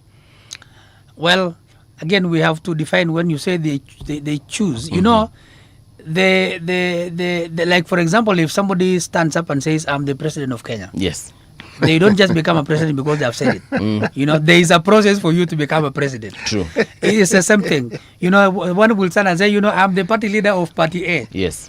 But they know that as it stands right now, the party leader actually is so and so. Because for that party leader to execute anything, they have to have that legal provision. So I think we have to understand that what people do in terms of the political narratives is different. For example, let's talk of parties now that have changed leaderships. Unless that leadership has been affected by the registered political parties, they cannot execute anything as party leaders or as chairpersons for that party. And for them to execute, or for the registered political parties to do their bit, then it means that they need to have met certain thresholds. Exactly. And what are these thresholds? The thresholds are depending now on the constitution of the party. What does it say about electing leadership? Does the National Delegate Conference need to meet? Does the National Governing Council need to meet? Does the National Executive Committee need to meet? There are organs in the party that make decisions of certain levels of election. True. So for me, they just need to tell me the National Delegates Conference met on this date. These are the minutes, these are the attendance, and these were the resolutions, and these are the people that were elected. Then, when that happens, remember to just give you how this becomes very, very, very public. Because when you registered as a party, you gave me a list of leaderships of the people that you are actually putting as and leaders. Those who form part of your National Delegates Conference. And I gazetted those people as leaders of that party. So when you make changes, you write to me and say, now we are making changes. I have to actually gazette the same changes and ask anybody who has any issue about the changes to let it be known to come forward and state it. And when those changes come, I let the party know, okay, you said you are making changes, but there are people who are not happy about the changes. Can you address those concerns of the people? So every change that happens has to be publicized for purposes of the members of the party who are not just in the leadership. They are also members who are spread. Remember the 24 counties? Yes. They are still part of the party. Right. So for them to be able to participate, those changes have to be publicized. Actually, we even ask them to put it in newspapers, or at least one newspaper, and then put it on their website that they are changing the leadership because of this and that and that. Yes. And then have to give people the time to raise objections, and then those objections must be addressed within the constitution of the party. Yeah. Yes. Muko na kazi ngumu kama registrar. Watu wanafikiri ni rahisi lakini ni kazi ngumu sana. Muko na kazi ngumu. Yeah, because if I have a party, again, let me call it party A. Party A, then our party leader dies, then me, because I am probably the most popular, or I was very good friends with the party leader, who's now dead, I come and I say, I'm the party leader. And then Siti Muga, because he's a very good friend of mine, supports that idea of Mbuvi becoming, of being the next party leader. But the rest of the team are like, but they keep quiet. According to you, the party leader is the dead one. According to my records, yes, the party leaders, whoever you submitted, until you change it. Yes. Until you change it. So I can and you see, probably the rest of the members keeping quiet. The rest of the members keeping quiet know that there is a process to how you become a party leader. Yes. And so they just wait until that process is done, because they know you can say it, but as far as officially transacting for the party, you cannot do anything, because that has to be done within the framework. And of the party leadership doesn't make sense if you can't transact. Does it? Yeah, because it's political parties ambao kuna kazi ngumu. Because you see the issue is, well, look at it this way. Yes. How do you understand that the act that guides a certain government institution works? It's when there are such issues. Because everything that is said or stated, you simply balance it against what is already documented. Yes. And so you get to understand it better. Because the animal we refer to as a politician in this country is, these are individuals who have proven time and time again that they have very little regard for order, the law, and any regulation. They seek to want to flaunt it when they have the opportunity. Oh, yes. And so they make declarations. Yeah. Yes. And then we in the media help them. Yes, because we... But now you see, for example, now, we will not make that mistake ourselves. Oh, we make the mistake all the time. No, I'm saying as radio generation. Because now we've had it from the registrar himself. And you see, that's a very important point you said. And now, the question that then comes is, how much of the actual legal frameworks are known by the public? So most of the information that the public consume is the public information that comes from the rhetoric that comes from the forums, the meetings and everything else, which most of the time does not have what actually needs to be done. So part of what we actually are trying to do is, as an office, we feel that there is a need to educate the public on the functions of the political parties. How does a political party function? What are the rules that govern a political party? You will be surprised that some of these people are members of a party, but they have no clue. Yeah. They have no idea how the party runs. No idea at all. And I'm not talking about those who have not gone to school. Yes. I'm talking about everybody. So there are people who are in a party, but if you ask them, how does your party solve this problem? They're like, I don't know. If the leader says, then it's okay. But there are people there who know, and they are very much aware that I can say it, but I know until this is done, it's not going to be possible. Paul, there's this little issue here. I'm calling it little because I'm euphemizing it. But if you look at what we in the media sometimes do, yes, we stand accused of many things, and some of the things we're accused of is rent seeking, and we do things that justify that accusation. Yeah. If you look at certain headlines that you have, the headline is supposed to more or less forestall or sometimes preempt a conclusion that you want to arrive at, but the facts don't actually support what you're saying. Yeah. Haven't you read articles where the headline screams at you, and you read and you do not see anything that relates to the headline? To the headline. You read until you say, hey, but how did we arrive at this particular headline? You get to the end and then you realize, clickbait. Yeah. Yes. And for me, I think it's a critical issue, especially for the media, because Kenyans have become very high consumers of media for many reasons. I mean, it is easy. It is mostly accessed by a number of us, and I think the ability to have a counter check of all the false information is very important, because then we can provide a framework for people to be able to make informed choices, informed decisions. Even as we move towards 2027, for example, there will be a lot of fake news and things like that. Oh, plenty. So filtering that to make sure that at least that person who has no idea will be able to get some substantial amount of truth is very important. And that becomes necessary so that when information comes, at least we should be able to fact check with the organs responsible for holding the truth concerning that fact, so that at least we have some of the facts, and then separate the politics from the actual facts. Then it becomes a little bit better for the public, I believe.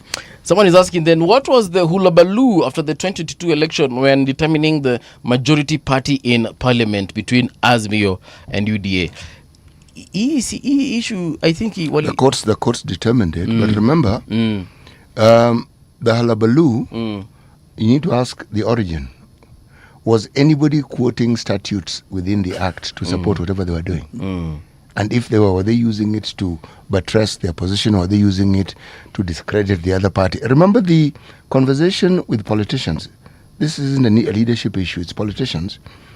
Is always to present a side that supports them, okay? And damn everything else that may not, but yet may be legal. So it requires a little thinking, it requires a little digging, it requires a little understanding before you arrive at a conclusion. But people in our political realm don't bother with that. Yeah. No. They shoot from the hips and they say what suits them. And we carry it, the public consumes it. And the unfortunate thing is that it is taken to be the truth, and often it is not even closely related to the truth. Yes. Shida ni hiyo. Okay? Kuna mtu amesema we need to make the parties, we should limit the number of parties to 100, but you said there is no limit. Yeah, well, I've heard that complaint a lot. People say this is too much, we need to limit. But again, we have an open-ended provision. I mean, Article 4 says we shall be a multi-party democracy. But I usually tell the parties that, like when people read the Bible and then they want to emphasize one part and then forget about the other. We sometimes read the Constitution the same way. Yeah. The Constitution says Kenya shall be a multi-party democracy, but it says two very important things: founded on national values and principles of good governance. That's why parties need to be accountable, because they are not just parties for democracy, they are parties for accountability too. And they need to account to the people because they are responsible to the Kenyan people. So until we have a review, until we have a constitutional conversation and decide that now we want to make sure there are only 100 parties, for now we will just register for as many as comply to the requirements provided by law. So that's the only thing we can do. Paul, there's a gentleman in the Moi era called Sharif Nasir, the father Abdul Samad Sharif. Yes. There's something he said that has stuck with me all these years. He was of the view that Kenya had too much freedom, which raises the question, is it possible to have too much freedom? Is it possible to have too much freedom? No, it's not possible. So is it possible to have too many political parties? Yeah. That's exactly the question. And I think actually it's a very important question. Yes. We need to ask the question of what does freedom really mean? Yes. I think there is a perception sometimes that freedom means that you can do whatever you want. But really, that is not what freedom means. Yeah. It doesn't mean that you just do what you want, not care about anything else. But the same thing with democracy. We feel like democracy means, I have the right for anything. But, somebody else says freedom without limits is no freedom. Yes. Because you have to have some kind of a framework of operation. Otherwise, we'll have a crazy world. We'll have a crazy country. Okay. So, do we have too much freedom? Do we have less freedom? So again, it becomes a choice. You think we have too many political parties, but we don't have too much freedom. So yes. All right. Bona Registrar, we have come to the end of the show. Okay, wow, that's too fast. Yes. Is it? Unaweza kuja siku nyingine to extend hii kitu. Hatunanga shida. Asante. But thank you so much for your time and for letting us know some of I've actually learned a lot in terms of party registrations, party symbols. Have you ever declined a party within the tenure that you were given because of maybe a symbol? Unambia guys, wacheni jokes. That happens every day. Every day. The symbols and the names are, because applications are like, just like people who apply for companies. Yes, you apply, you don't even know which corner of the Kenya they're applying from. Yeah. So they are declined every day depending on you. Maybe another one says my slogan is a port already exists. Sorry, look for another one. Another one says my slogan is wake up every day. Okay, no, that's already taken. Please look for another one. But maybe before I finish, one thing I want to say is this. I think we as an office are very concerned for two things. One is how the parties are living to the visible change that we are looking at as a country. I think for me, I have always said that we are looking at a transition. Yes. Whether we are alive to it or not, but as a country, we are looking at a transition. Yes. And there are two ways to it. One is to prepare ourselves so that we can actually model how this transition is going to happen. Okay. And the worst one is let it take its own shape and go the way it wants. All right. I mean, if we go to the events of last year where we had, the nameless and the faceless and whatever, Yes. we cannot wish it away. Okay. So we have to make provisions, one as political parties, and two as even as a country. How do you want that to happen? And so part of what I've been trying to encourage is letting the young people know we have provided ourselves a guidance to this country, the Constitution. It gives us a complete framework of how we can bring change. Okay. Let's use it. It may be difficult, but let's use it. And one of those provisions is political parties. I think I've always been telling the youth, let's invade the political parties. Let's invade them. Let's just ponder them with constant reminders that they are not doing the right thing. Yeah. And at some point, if we can change the political parties, we'll change quite a lot. All right. Quite a lot. Thank you so much, Bona Registrar. This is where we come to a close. Next, we are hosting Dr. Patrick Osewe. He is Chief of the Health Sector Group, Asian Development Bank, in the next hour. So don't go too far. We shall be right back. Lakini kama kawaida, here is the news with Winnie Maganga. The views and opinions expressed on this program are those of the guests and do not necessarily reflect the views of Radio Generation. Radio Generation assumes no responsibility or liability for the interviewee's views. This is Radio Generation.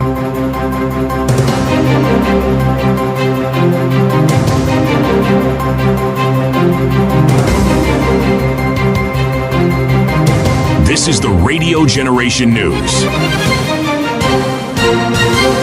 Good morning, I'm Winnie Maganga. The DPP Renson Igonga has intensified efforts to prevent further delays in the Anglo-Leasing corruption trial, one of Kenya's most high-profile and long-running cases. He urged the Court of Appeal to reject a defense application that he said is aimed at stalling the trial, insisting that the case should proceed without interruption in the interest of justice. The renewed legal battles comes after two of the accused, Rashmi Kamani and Deepak Kamani, challenged a High Court ruling that placed them on defense, following the court's finding that the prosecution had established a prima facie case. Council of Governors Chair Ahmed Abdullahi says the government has the right to be ambitious about turning Kenya into an economic powerhouse like Singapore.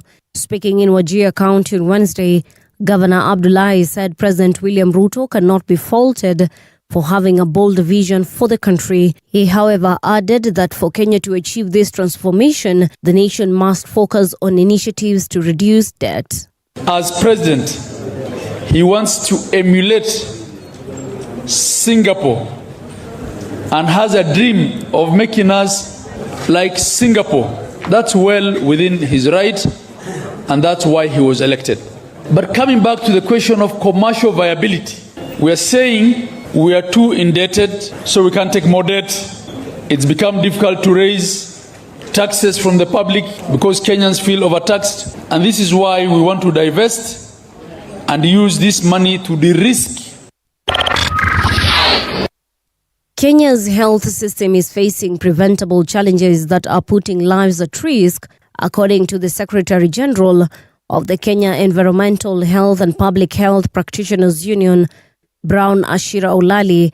Speaking to Radio Generation today, Ashira said public health focuses on preventing diseases, protecting communities, and helping people live longer and healthier lives. He noted that the work of public health officers goes beyond treating illnesses and involves keeping environments safe and reducing health risks.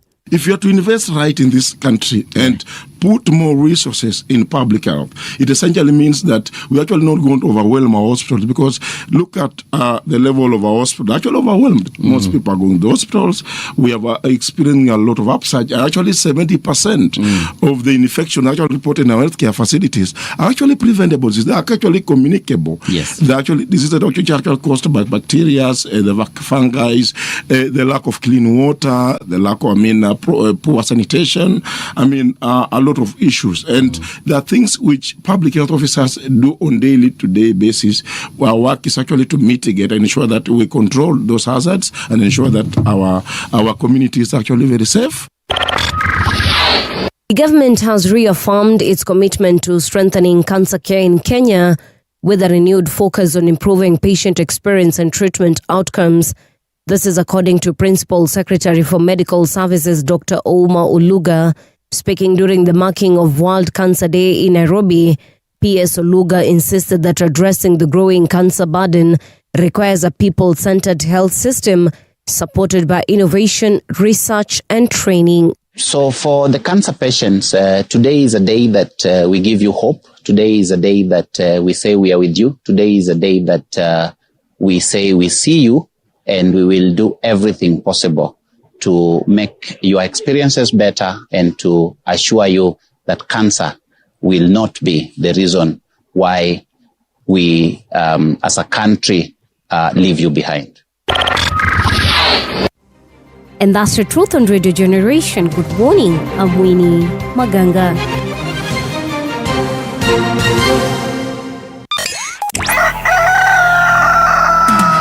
In the beginning, there was morning radio.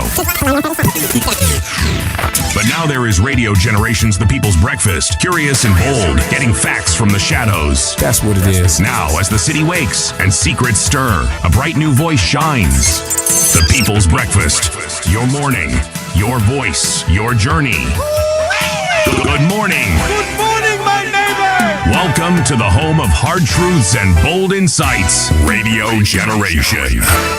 A very good morning to you. How are you doing? This is Radio Generation. The time right now is tuko sangapi? Yes, 8 minutes past 9 o'clock. It is the last hour, but it promises to be one of the best hours because we're just about to have a very nice conversation here. But before we do that, ningependa nisalimie watu wawili watatu. Nitaanza na nani? Wangela 07, I can see you. Morris and Dati, of course. Victor Lesasuyan. VP My Tech 2.0, always a pleasure to see you guys. Perceptronium, how are you doing? Karibu tena sana. Tupac Shakur as well. Goodia Gypsy Kona na Kuona. Asante tena for coming through and for helping us have this conversation. There's Purity Mwelu. Good morning, how are you doing? She contributed actually towards the conversation we had earlier on about public health, so thank you so much for coming through. There is also, I think I've mentioned everyone else because the rest are just messages, so karibuni tena sana to this particular hour. Now with us we do have and I hope Daktari you can hear me, Dr. Patrick Osewe. He is the chief of the Health Sector Group Asia Development Bank. Daktari, good morning. Can you hear me?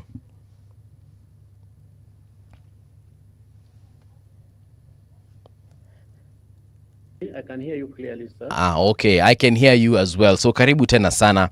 Dr. Patrick Osewe, like I said, is the chief of the Health Sector Group Asian Development Bank. We are currently linking up with him via our virtual meeting. So bear with us in case you hear of any lagging or any delays in speech. But nonetheless, Daktari, let me just start by asking, what exactly is your role in terms of being the chief of Health Sector at Asian Development Bank? Kindly give us an overview of your mandate. Let me highlight my background. I'm a medical doctor trained at the University of Nairobi. Then after that, I went to Harvard University, where I specialized in public health. Yes.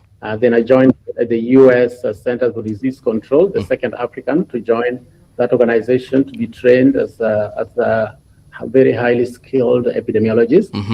And during the outbreak of the HIV pandemic, I was transferred to USAID and based in Zimbabwe, in charge of the Southern Africa, where the epidemic was a big problem. Yes. From then I joined the World Bank, where I progressively became the lead for public health worldwide. And then I went to the Asian Development Bank. Yes. 2018, and I worked there until I retired 2 years ago. Yes. And the role was the voice of health for the Asian continent. And I was responsible for infrastructure, looking at how health collaborates with various sectors, transport sector, energy sector, climate change, and I did that, and then I decided to come back home. And currently, I'm in South Korea, where I'm engaged with some of my friends and former colleagues who are here. Yes. And also supporting my daughter who is starting manufacturing of skincare products. Wow, you have quite an interesting CV.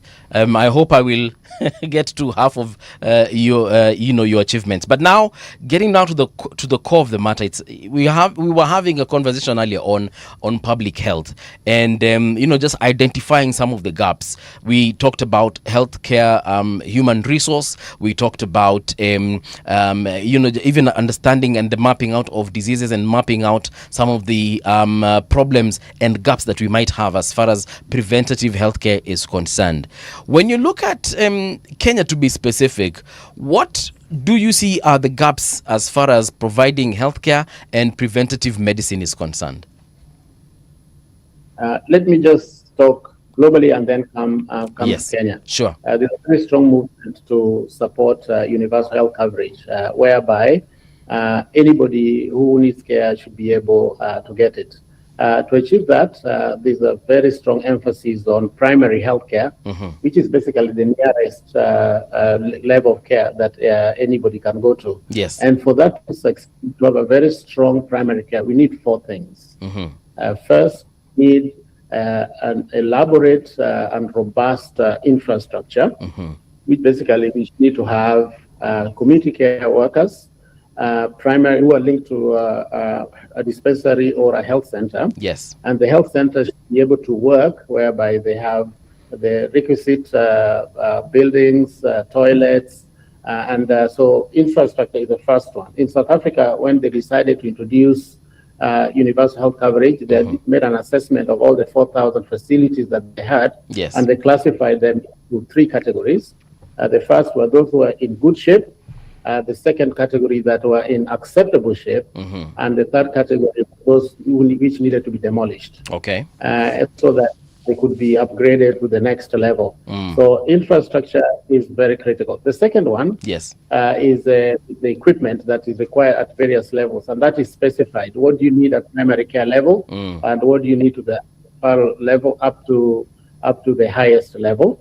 And then the third is technology. What kind of technology do you need? And to ensure that there's technology such that data can be transferred from one level to another level. Yes. You can also have care provided through telemedicine, for example. Yeah. And then the last one is human resources. This is a big challenge across the world to have sufficient human resources that are qualified from that at that level.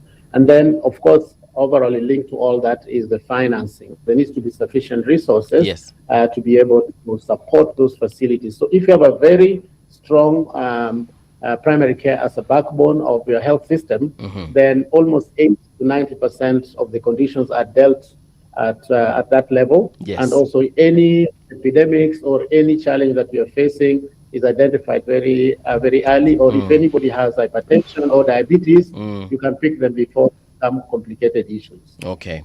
Now, I was just watching a couple of documentaries on some of the pandemics we've had in the world over the last couple of, over the last century perhaps. And you could see that even how those diseases were spreading, the rate or the frequency was quite low because of the globalization at that point wasn't as it is today in 2026. But now, as it is, we are global. We can move across the continents in quite a short period, as opposed to how it was 200 or even 300 years ago. Do you think that our measures to prevent outbreaks such as COVID-19 has improved, and especially considering that last pandemic? Yeah, this is a very big issue. Yes. And just like I said, today someone can have a disease, there's a deadly disease in one country, for Yes. example, in Nigeria, and the following day they'll be in Singapore. Exactly. And this is a big challenge, and the world is getting more vigilant compared to before COVID. And there's been because COVID highlighted to to the world that a pandemic is not just a health issue. It's a serious economic issue because of the disruption, the lockdowns that we saw around the world, and it reduced the country's economic growth across the world. And so out of that, there was significant support for prevention or systems to be able to for early detection, so that you can prevent it before it becomes a serious thing. For instance, after COVID, the pandemic fund was established by the G20 member countries, and the fund that has provided resources to more than 100 countries, about $11 billion. Focusing on three things: focusing on surveillance. Second is human resources, and third is laboratory. And just for your information, there are 21 people who are part of the technical advisory committee, and I'm one of them. Wow. When I look at diseases such as Ebola, Marburg, chikungunya, some of them, let's even just focus on Ebola for a minute. Some of them, Ebola has been a problem for a couple of decades now, and I know viruses, are very difficult diseases to combat. But a disease like Ebola, I think we know so much about it, yet every once in a while it emerges and it becomes a problem. Why are we unable to have something like a vaccine against this particular pandemic? This particular disease, sorry. So the challenge we face is that Ebola has mostly affected people in specific regions of the world, particularly the African continent. And as a result of that, it's never been prioritized as a major pandemic epidemic. We saw, of course, when we had Ebola in Sierra Leone, Liberia, and Guinea, a lot of resources were channeled to try and contain it within the sub-region, but it never affected the rest of the world, and therefore the kind of research that we saw in COVID, because this affected all countries. We saw significant amount of money going for research to discover the vaccine. A lot of things were accelerated. The research to discover COVID vaccine had been going on for a long time, and it was more or less like Ebola. Nothing had advanced. But when it affected rich countries, they put in a lot of resources. For example, the U.S. government $2 billion to 5 companies each to be able to accelerate the research around COVID and to see which company would discover the COVID vaccine first. And significant funding. That's how the vaccine was discovered. You see, find diseases that are only affecting poor nations. There's not much research that has gone into that to be able to discover vaccine. The vaccine for Ebola was tried in Rwanda and a few other places, but still not as advanced, and we still have that problem. You've just said that America poured in some significant amount of research to ensure that the COVID vaccine, for example, the process of research is expedited. Why aren't African countries able to come together to ensure that we can also pour in, and I'm talking about governments here, to ensure that they can pour in enough money for research for our own problems, such as Ebola? So in the past, we're a country of 50. We're a continent of 54 countries. 55 actually, but low income. Some low income, others middle income. And so the challenge we faced was that our economies were too small to put the kind of together the kind of money that is required. But luckily now we have Africa Centers for Disease Control. That is a continental entity supported by all member countries. And they are very highly specialized. They have some of the best Africans in the organization.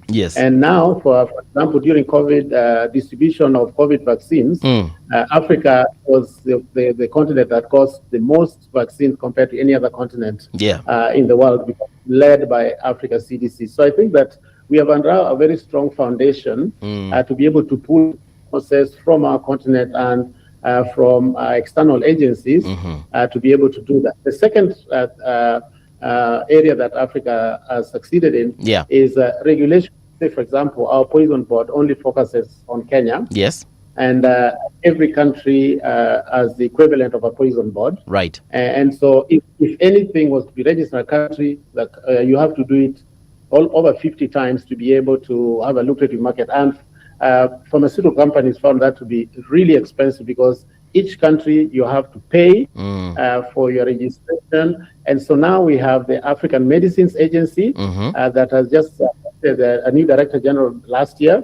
And so once the African Medicines Agency registers either diagnostic, a vaccine, or a therapeutic, it by default registered across the continent. That will promote research in our continent. Yeah. Again, on matters to do with research, do we have significant research coming from our own continent done by our own researchers, our own doctors, and our own scientists to support our medical care or our healthcare for the continent? Because, like, recently we hosted 2 doctors currently working at the Kenya Medical Research Institute, and part of the research that they hold and they have is partly done on outside the continent. So that data that they have on the female health or women's health is currently a foreign kind of data. Do we have enough research on our own continent to support our own healthcare?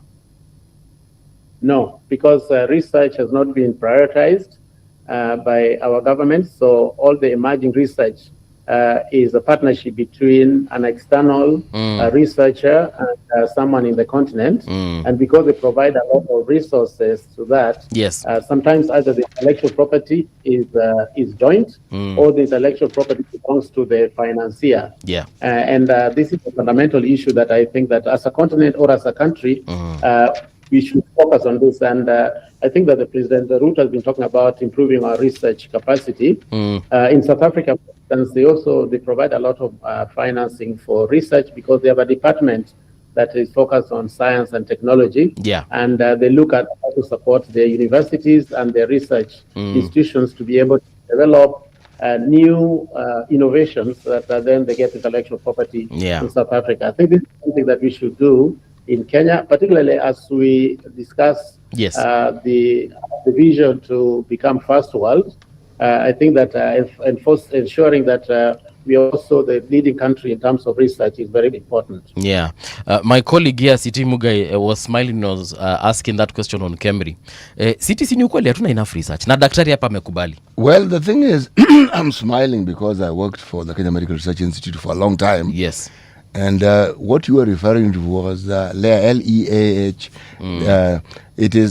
It seeks to serve something that Dr. Osewe has actually been involved in. And for me, that is the thing that captured or captivated my interest. That's human capital development.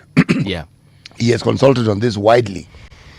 Dr. Osewe, thank you very much for being party to this conversation. There's a question I want to ask you. Yeah, he can hear you. He can hear me? Yes. All right. Thank you. I wanted to be sure that he can hear. Yeah. How do we curate resilient infrastructure that can meet the demands that we have, A, for capital development, human capital development, so that the very needs that we are speaking of are actually responded to at a local level? Let's start from what Korea, Singapore, Japan have done, which is right from the beginning, ensuring that the education system that we have at primary level, at secondary level, and at our university is first class, and that education is linked to what the industry needs. And so you have that, then there's a lot of flexibility and innovation that can happen depending whatever challenge you get in society, not just in the health sector, but across all sectors. Just to give you an example, during the pandemic, since we are talking about COVID, because of the lockdown in Singapore, there was really no lockdown because the primary care was so strong, and at every primary care facility they had a machine, a PCR machine, which could pick up and detect if there was a problem. But then the Singapore Airlines, which is one of the best airlines in the region, was not able to fly, and so the staff, with highly skilled and highly trained staff, particularly the service staff, flight attendants and others, do not have jobs. So instead of sitting at home and not getting paid or being paid 50%, yes, the government asked the question, where do we have the most customers during the pandemic like this? And this was in hospitals, because people who are getting COVID were going to the hospitals, but then the healthcare workers were not sufficient. So they took, and a hospital is like a hotel, other than the patients being sick. Yes. Being sick, it's basically a hotel. Everything that you need in a hotel, you need in a hospital. And so they took the flight attendants and seconded them to go and work in hospitals as customer care, receiving patients, taking care of patients in the wards and stuff like that. Yes. This is that flexibility and resilience to be able to respond to any crisis that as it arises, is because of the kind of strategic thinking, innovation, and education that people have to be fairly flexible and move rapidly.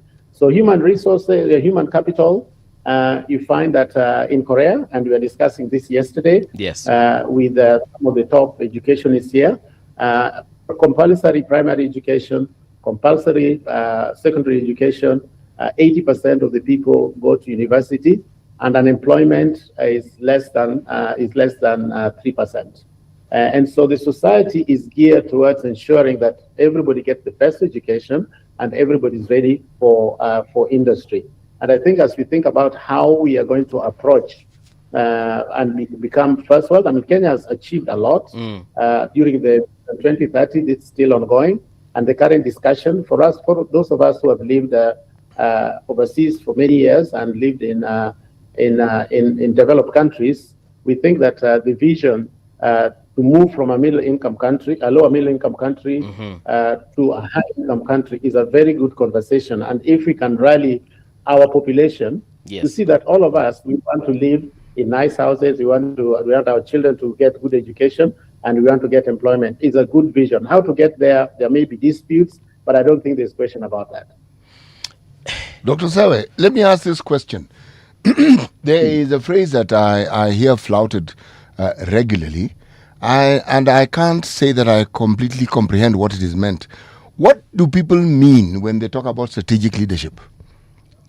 Strategic leadership? Yes, exactly. Strategic leadership as opposed to what sort of leadership? Because it is spoken of, yes, in the context that there are claims that there are leaderships, but there's clearly an absence of strategy in that leadership. So essentially there's leadership that leads to perhaps what you could call something a little more chaotic than something more focused.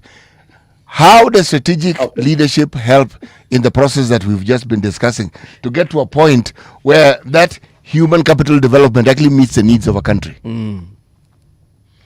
So if you talk to Koreans or Singaporeans, they'll be very clear, share the vision, the long-term vision that they had, that Japan as well, they say that each of the countries say that these are the 3 or 4 sectors that we want to get involved in. Japan, for example, said that they wanted to focus on manufacturing, export, and technology. And those are the sectors that the government invested heavily and provided significant incentives. That's why you have Toyota, Mitsubishi, many cars are manufactured in Japan because of that.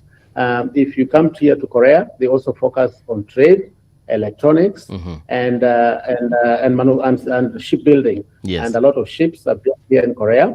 And that's why you have companies like Samsung and others. If you go to Singapore, very clearly focused on global and regional trade, because Singapore is a gateway between the South Asia and East Asia, manufacturing, pharmaceuticals, and also technology. And these are the leaders. So you take a few sectors, you really focus on those sectors, and you ensure that you get high returns. You know, Kenya started affordable housing, and whereas people just think of it as affordable housing, Singapore, when they when they focus on affordable housing, they looked at it as part of national development. Okay. So they said, okay, how do we, because in 1965, Singaporeans lived in slums. There are major challenges with housing.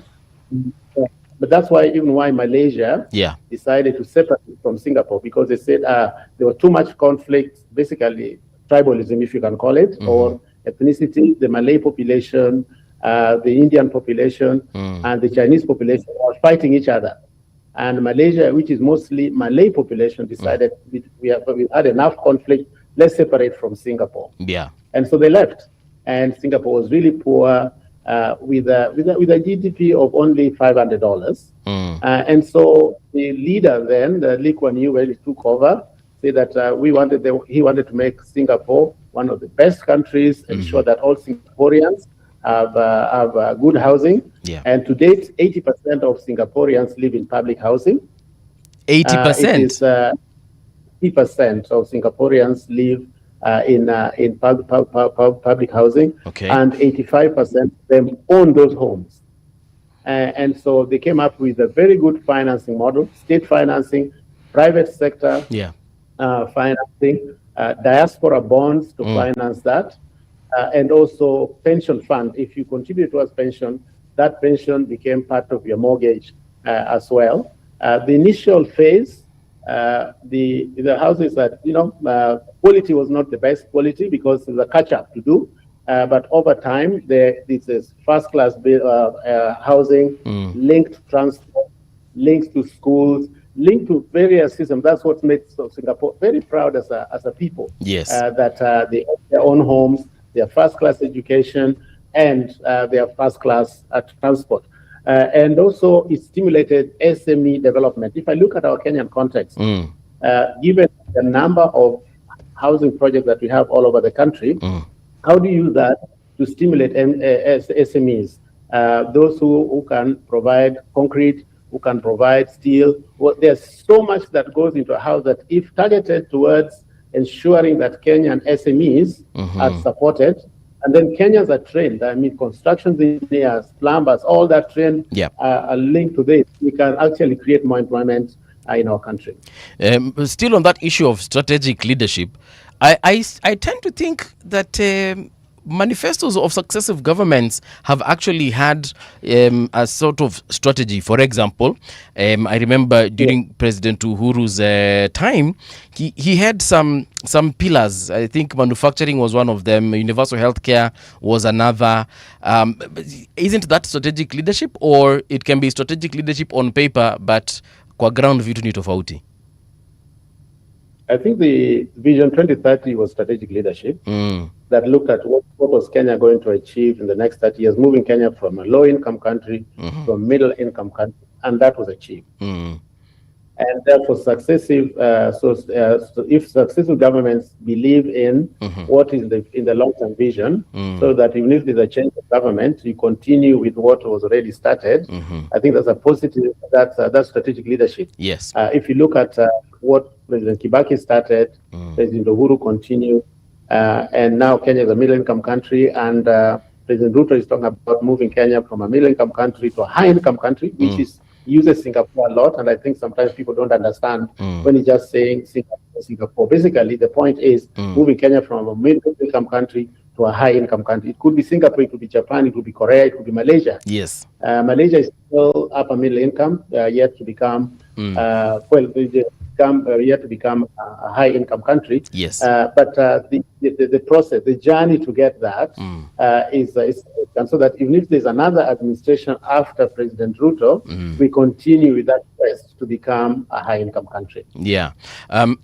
For context again, wacha nifikirie kama mtu wa kutafuna miraa and ask this question, because if we become a high-income country, doesn't that mean that also the prices of our goods and services will equally go up? So right now, a mandazi costs 10 shillings. If we get to that level we hope to get to, si mandazi itaanza kukua 500? So let me. It's a very good question you're asking. It's true, but let's take, for example, in Korea, the income per capita was 155,000, right? That's 1960. To date, it is $35,000. Wow. In 1965, Singapore was GDP was $500. Today is $82,800. Yeah. And so if this mandazi goes up, your income has also multiplied so many times that mandazi from 10 shillings, chapati from 10 shillings to 20 shillings, or from 30 shillings to 40 shillings, depending on where you are. Yes. It will be affordable, and you can live a very good life. All right. I think now I've put it into context in my mind. Getting back to matters health, there's that issue we were just discussing earlier on research. And feel free to exclude or include Kenya in this question that I'm going to ask. African universities, specifically those ones that are primarily teaching and studying health, are they doing enough as far as research is concerned to, number one, ensure that we identify our own problems, and then number two, ensuring that they come up with solutions and innovative ways of dealing with the healthcare problems that we have? This is specifically on universities. Yeah.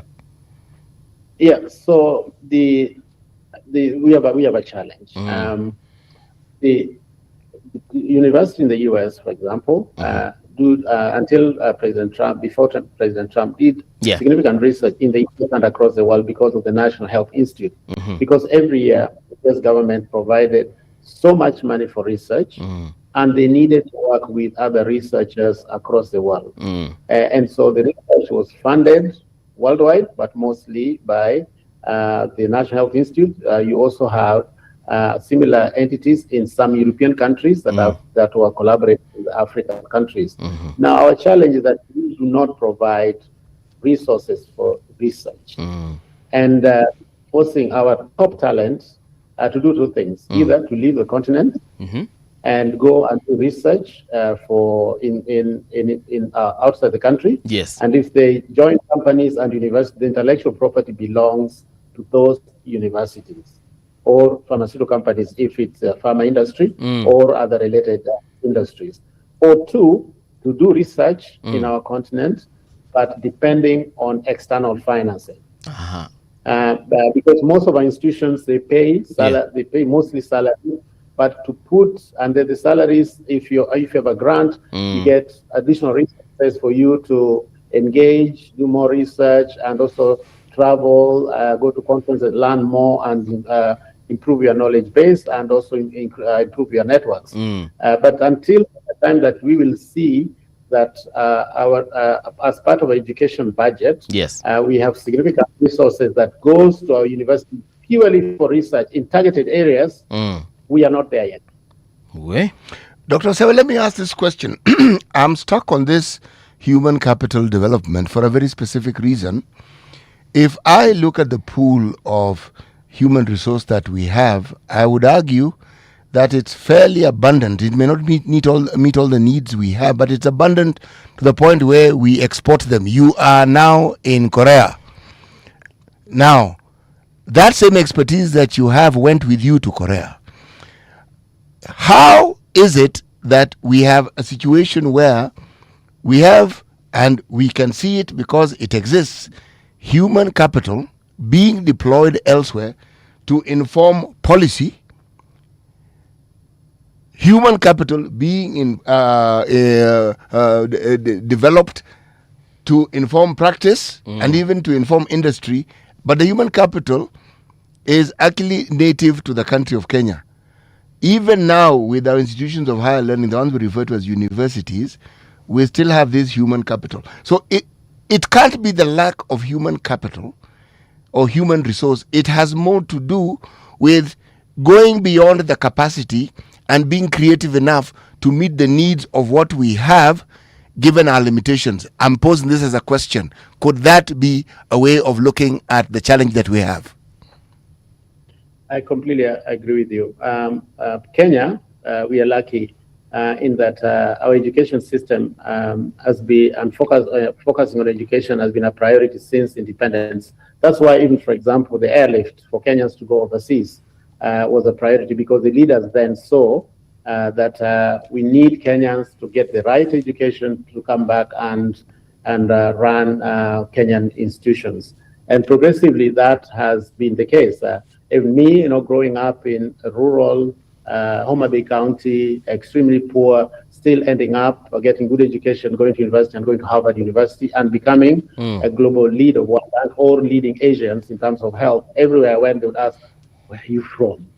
And I would say, "Kenya." They say, "How come?" Because they could not understand why a Kenyan would be leading one of the top Asian institutions in terms of health. So the human resource base in Kenya is really good. And I think that what is important to create enabling environment for that human the human capacity to flourish, to have the opportunity to encourage and to lead to ensure that we unleash the potential that we have as Kenyans. Otherwise, if you don't do that, then they find their way out. But let me say this: I think that leaving the country and coming back is not a bad thing. India, for example, if India is leading technology, but the bulk of the people that are running the pharmaceutical sector or the technology sector in India, they actually left, went to overseas.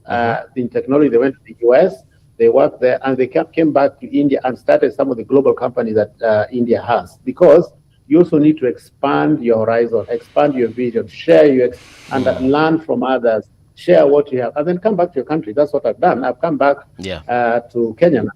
And all this experience that we are talking about, I can apply that experience to my country and to be able to accelerate the growth going forward. Yeah, Doctor, you're one of the few who've come back. I studied with a couple of folks. I studied biotechnology at Kenyatta University, and many of my colleagues left Kenya, went to the UK, some in Germany and so on, to do their masters in those countries and also PhDs, and those guys have never come back here. I always see them on Facebook, doing research in those countries, and like you said, now that research becomes the intellectual property of those universities they either work for or they studied in. So brain drain is part of the problem we're experiencing in this on the continent, actually, isn't it? Yes, and I recall when President Kibaki became president, he made a call for Kenyans who were in the diaspora to come back, and many actually resigned and came back. Some came back; they were floating for a couple of years, and then they left. Because we not created that enabling environment to be able to have them. Our universities did not create an opportunity for them to come, to be joined. You can start, for example. Yes. You can be teaching in a university. In the Western world, like I'm a professor at Australia National University, the top university in Australia, and then come back. You have a joint appointment with a Kenyan university, then you transition and then become you become full time at the university, and then you bring all the networks, all the partners that you worked with, all the funding that you got, and joint partnership, and then you settle in the country. So I think that just creating that environment for people to be able to have a soft landing, because what is the competition here? The competition is that you are in the diaspora, you are at a university, or you're doing a job, you have your family there, you have a home there, and now you want to transition, come back, and maybe the kids are still in school, and so you need a process whereby you can be present, but also still present where you leave your family behind, unless the kids are older, and then you're able to come back because now they have their own life. So I think you pointed to a very critical issue.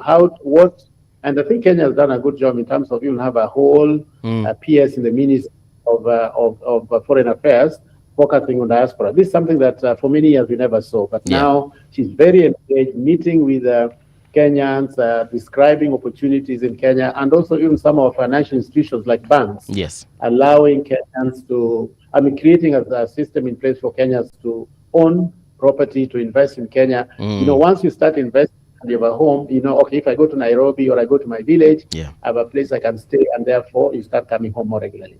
Yeah, I have a question for CT. When you worked at Cambridge, did you work with any universities directly in terms of research? Actually, the bulk of the funding that one got.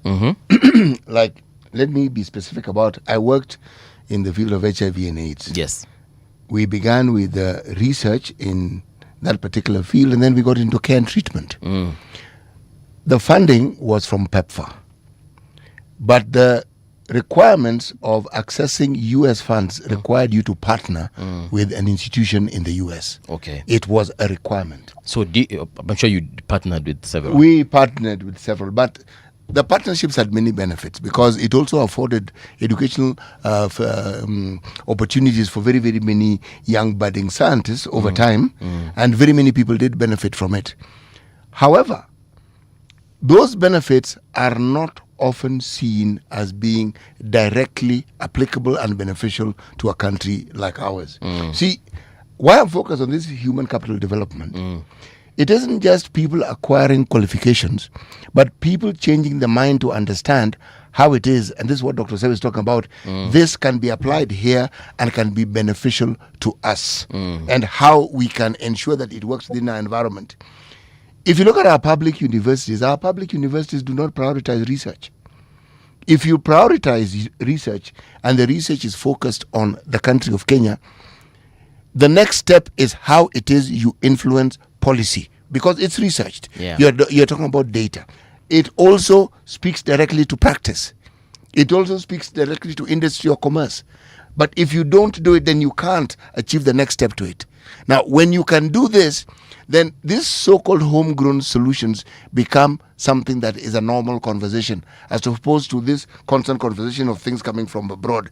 These countries that moved from third world, dwindling poor countries, found homegrown solutions, and they found how to leverage that on knowledge that other people had. They were not afraid to do so. Yeah. We have human resource who have this knowledge, but we haven't been able to harness it. Yeah. Dr. Sewe, that leads to my question. How do we get our public universities to be more practical in their approach to understanding and focusing on research, so that that research can inform policy and practice? I think one homegrown solution is linking our universities to industry. I see a lot of this is in Asia. For example, some of the staff that work at Samsung also teaching at the university. They form partnerships with professors at the university and lecturers at the universities, and also with the students. So during summer holidays, the students go, or if internship is required, they go to Samsung and they do their internship there.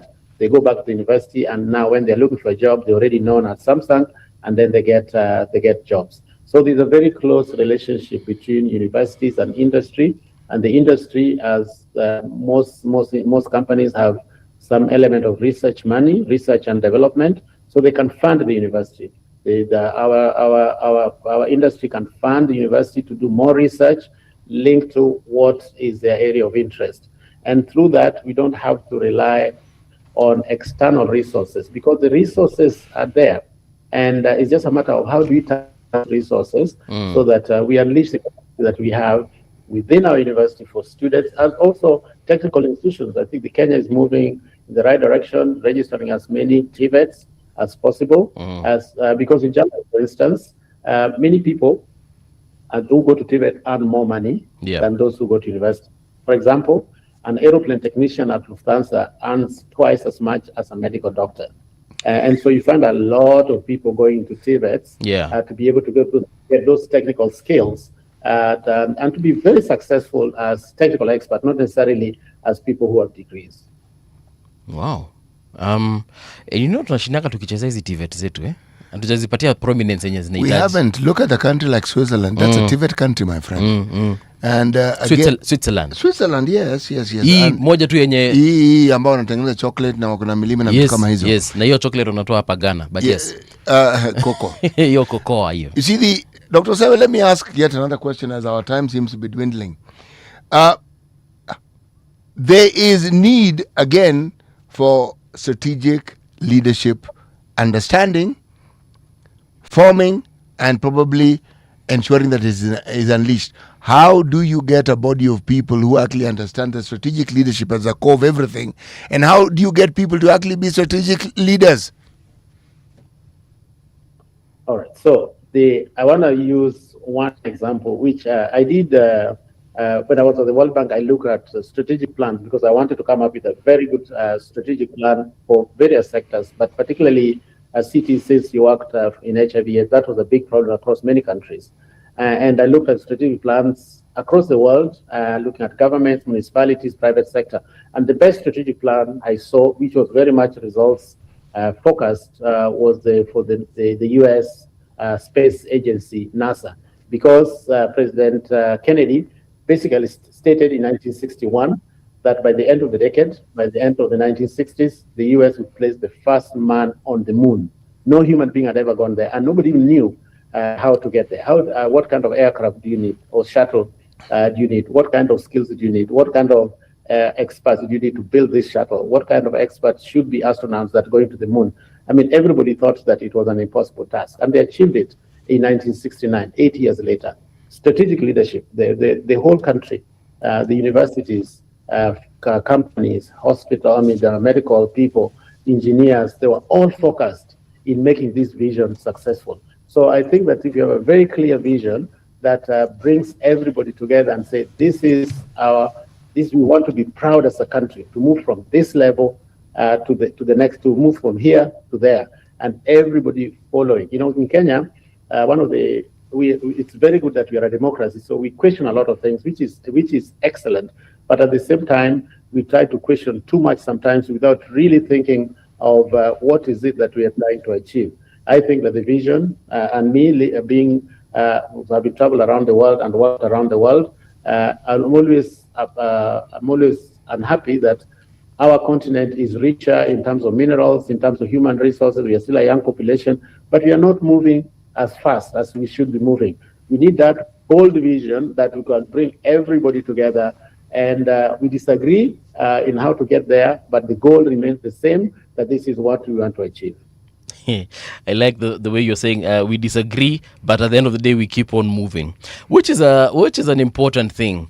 There's something you said earlier on, and it caught my attention, and it's about the Africa Centers for Disease Control.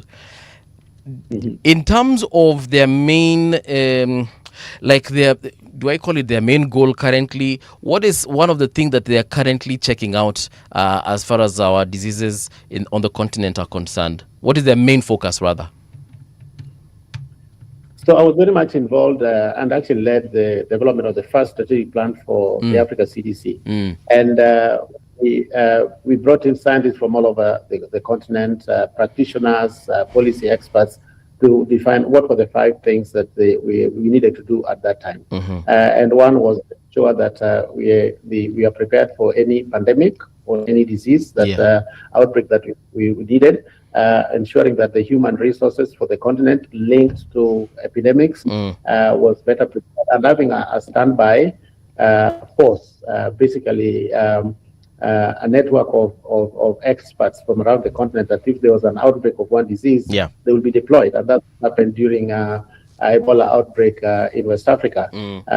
Whereas US CDC and others contributed, WHO, they contributed a total of around 80 epidemiologists. Africa CDC contributed 800.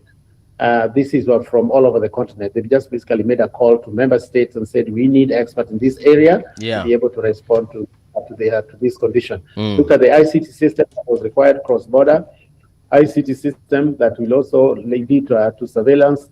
And so defining priorities and bringing to bear what was required. Over time, of course, this has evolved. And looking at a lot of human capacity, like CT was talking about, and also look at now chronic, as we move into chronic illnesses, because chronic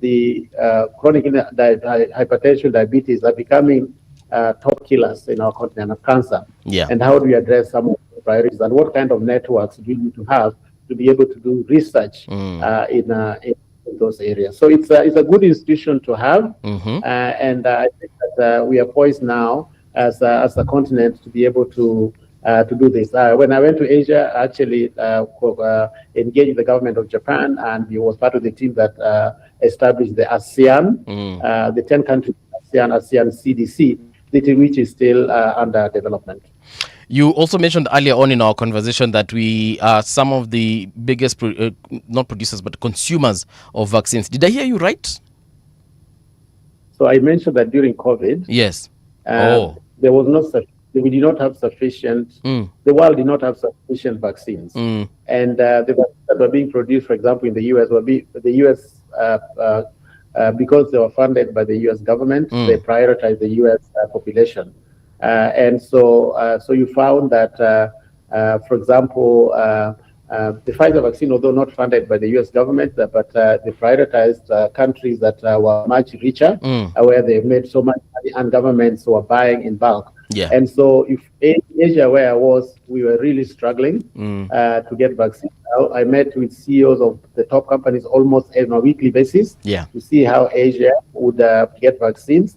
And eventually we distributed about 1 billion vaccines. But Africa was ahead of us because of Africa's CDC. They were able to negotiate as a continent, and able to get vaccines at a faster pace compared to Asia. Wow. Okay, so there's actually an advantage to this thing, eh? Yes. All right. Yeah. So I was actually interested in that issue of vaccines because there have been questions, especially on vaccines such as the HPV vaccine, which there's a time people were really asking questions about it. The manufacturer, the provider of this particular vaccine, and the fears that it might cause infertility in the African population. Of course, some of these things have been dispelled by now. However, when it comes to vaccines being produced, why is it that we are unable, again, to produce our own stuff to be used by our own people to make them even more trustworthy? So vaccines are quite expensive to produce because the first phase is basically looking at toxicity. The second phase looking at safety, and the third phase is a massive trial whereby so you start with about 100 people, 1,000 people roughly, and then 50,000 people. But then you also look at is their reaction the same amongst white people, non-white people, and so on. Okay. And so the average before COVID was about 7 years to produce a vaccine. Very expensive, and then you don't know how the market is going to react. So it's very high risk.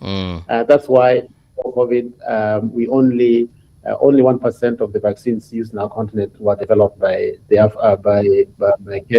Africa, mostly Senegal. 99% was imported. So that has changed somewhat, whereby that was recognized, and a lot of financing has been made available. Like, for example, in Kenya, we have BioVax that is now looking at vaccines and how to produce vaccines and supporting Kenyan scientists. We need entities like that. If a Kenya discovered something and now we want to go to phase 1, and your BioVax, if Kemri discovers something, your BioVax can actually fund it to go to the next stage and then the next stage. We didn't have such entities in the past. Right now we have in South Africa, in West Africa, and others. They also have financing coming from other partners to accelerate the development of vaccines and also to make vaccines African countries self-reliant. For example, Global Vaccine Alliance, Gavi, used to contribute a lot of vaccines or give freely vaccines to most African countries because we were low-income countries. Now Kenya is a middle-income country, and by 2030, Gavi will stop giving vaccines to Kenya because now they're saying Kenya can afford to purchase its own vaccines. The same applies to many countries. So as we grow richer, we also some of the grants that we are getting, and therefore we have to be self-reliant in whatever we do. And even if you get loans become expensive. And that's why we also need our own financing, our own infrastructure financing, our own financing to be able to be self-reliant. All right. Dr. We've come to the end of the show. Thank you so much for availing yourself and making time to have this conversation.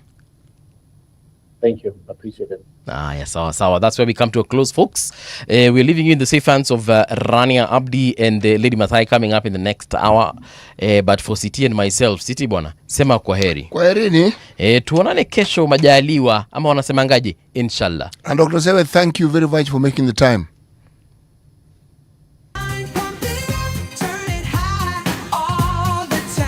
Let the music move you, let's sway.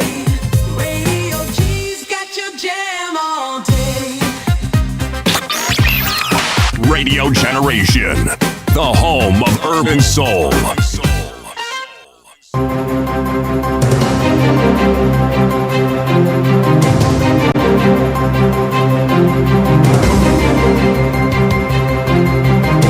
This is the Radio Generation News. Good morning, I'm Winnie Maganga. For anyone dreaming of launching a political party in Kenya, the road is clear but demanding.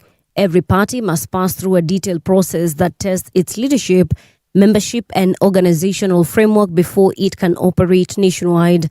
John Cox Lorionoko, Registrar of Political Parties, explained in an interview with Radio Generation that registering a political party follows a clear, multi-stage process. But basically, it's a process. It's a process that first of all starts with the intention to want to register a party. So you express that intention that you want to register a party, and so you come to the office, and then we give you the preliminary stages. And some of those preliminary stages are, for example, reserving a name for yourself. What would you want to call yourself as a party? What will you want to be your symbol? What will you want to be a slogan? So that then those are put within the check in terms of what implications do they have. There are some words, for example, you cannot publicly use because then they are offensive to the public. So there are a lot of checks to find out that these are acceptable. The Independent Electoral Boundaries Commission IEBC plans to launch a digital platform aimed at making voter registration easier, especially for young people. Speaking during a prayer breakfast on Wednesday, IEBC Chairperson Erastus Ethekon said the new system will allow voters to fill in their registration details online before visiting a registration center. He explained that once the form is completed, applicants will only need to go to the nearest Huduma center or registration office to provide their fingerprints. So we're introducing a digital platform where now you have a link and then you have a pre-registration form.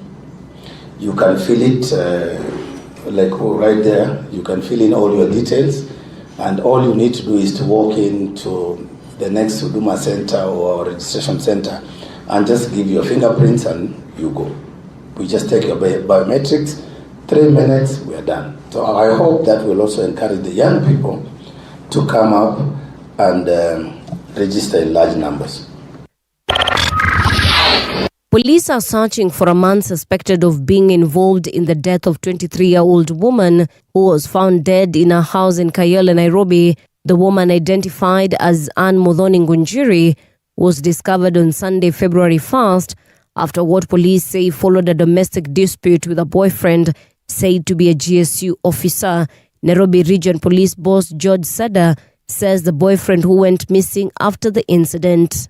She's naked na amefungwa na towels kwa uso na zimejaa damu, pillowcase imejaa damu. Uana alikuwa amekaa chini, nikaa alikuwa mlevi. Amekaa chini ndio jamaa akamuinua, wakaingia na jirani akafunga gate, kila mtu akaingia kwake. But walikuwa tu na issues. Issues kama moja ni kupasuliwa simu mara 3 in 1 month. Can you stop dating that person? Kama unaona ako toxic.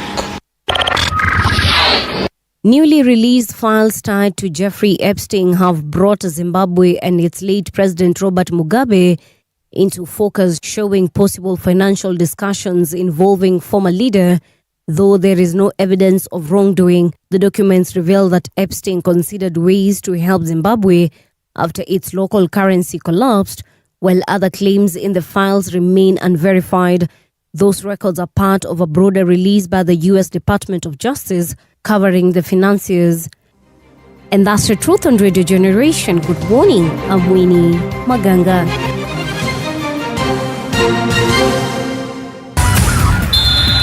Sports on Radio Generation. Good morning, I'm Samuel Otieno. Kakamega Homeboys Football Club is mourning the passing of Silas Abungana, calling it a heartbreaking loss. In a statement, the club said it is deeply saddened by the defender's untimely death. Silas passed away just before midnight on Wednesday, February 4th, 2026, while receiving treatment at the Kakamega County General Hospital. The club noted that he suffered head injuries during an attack on the night of Tuesday, February 3rd, which led to his death.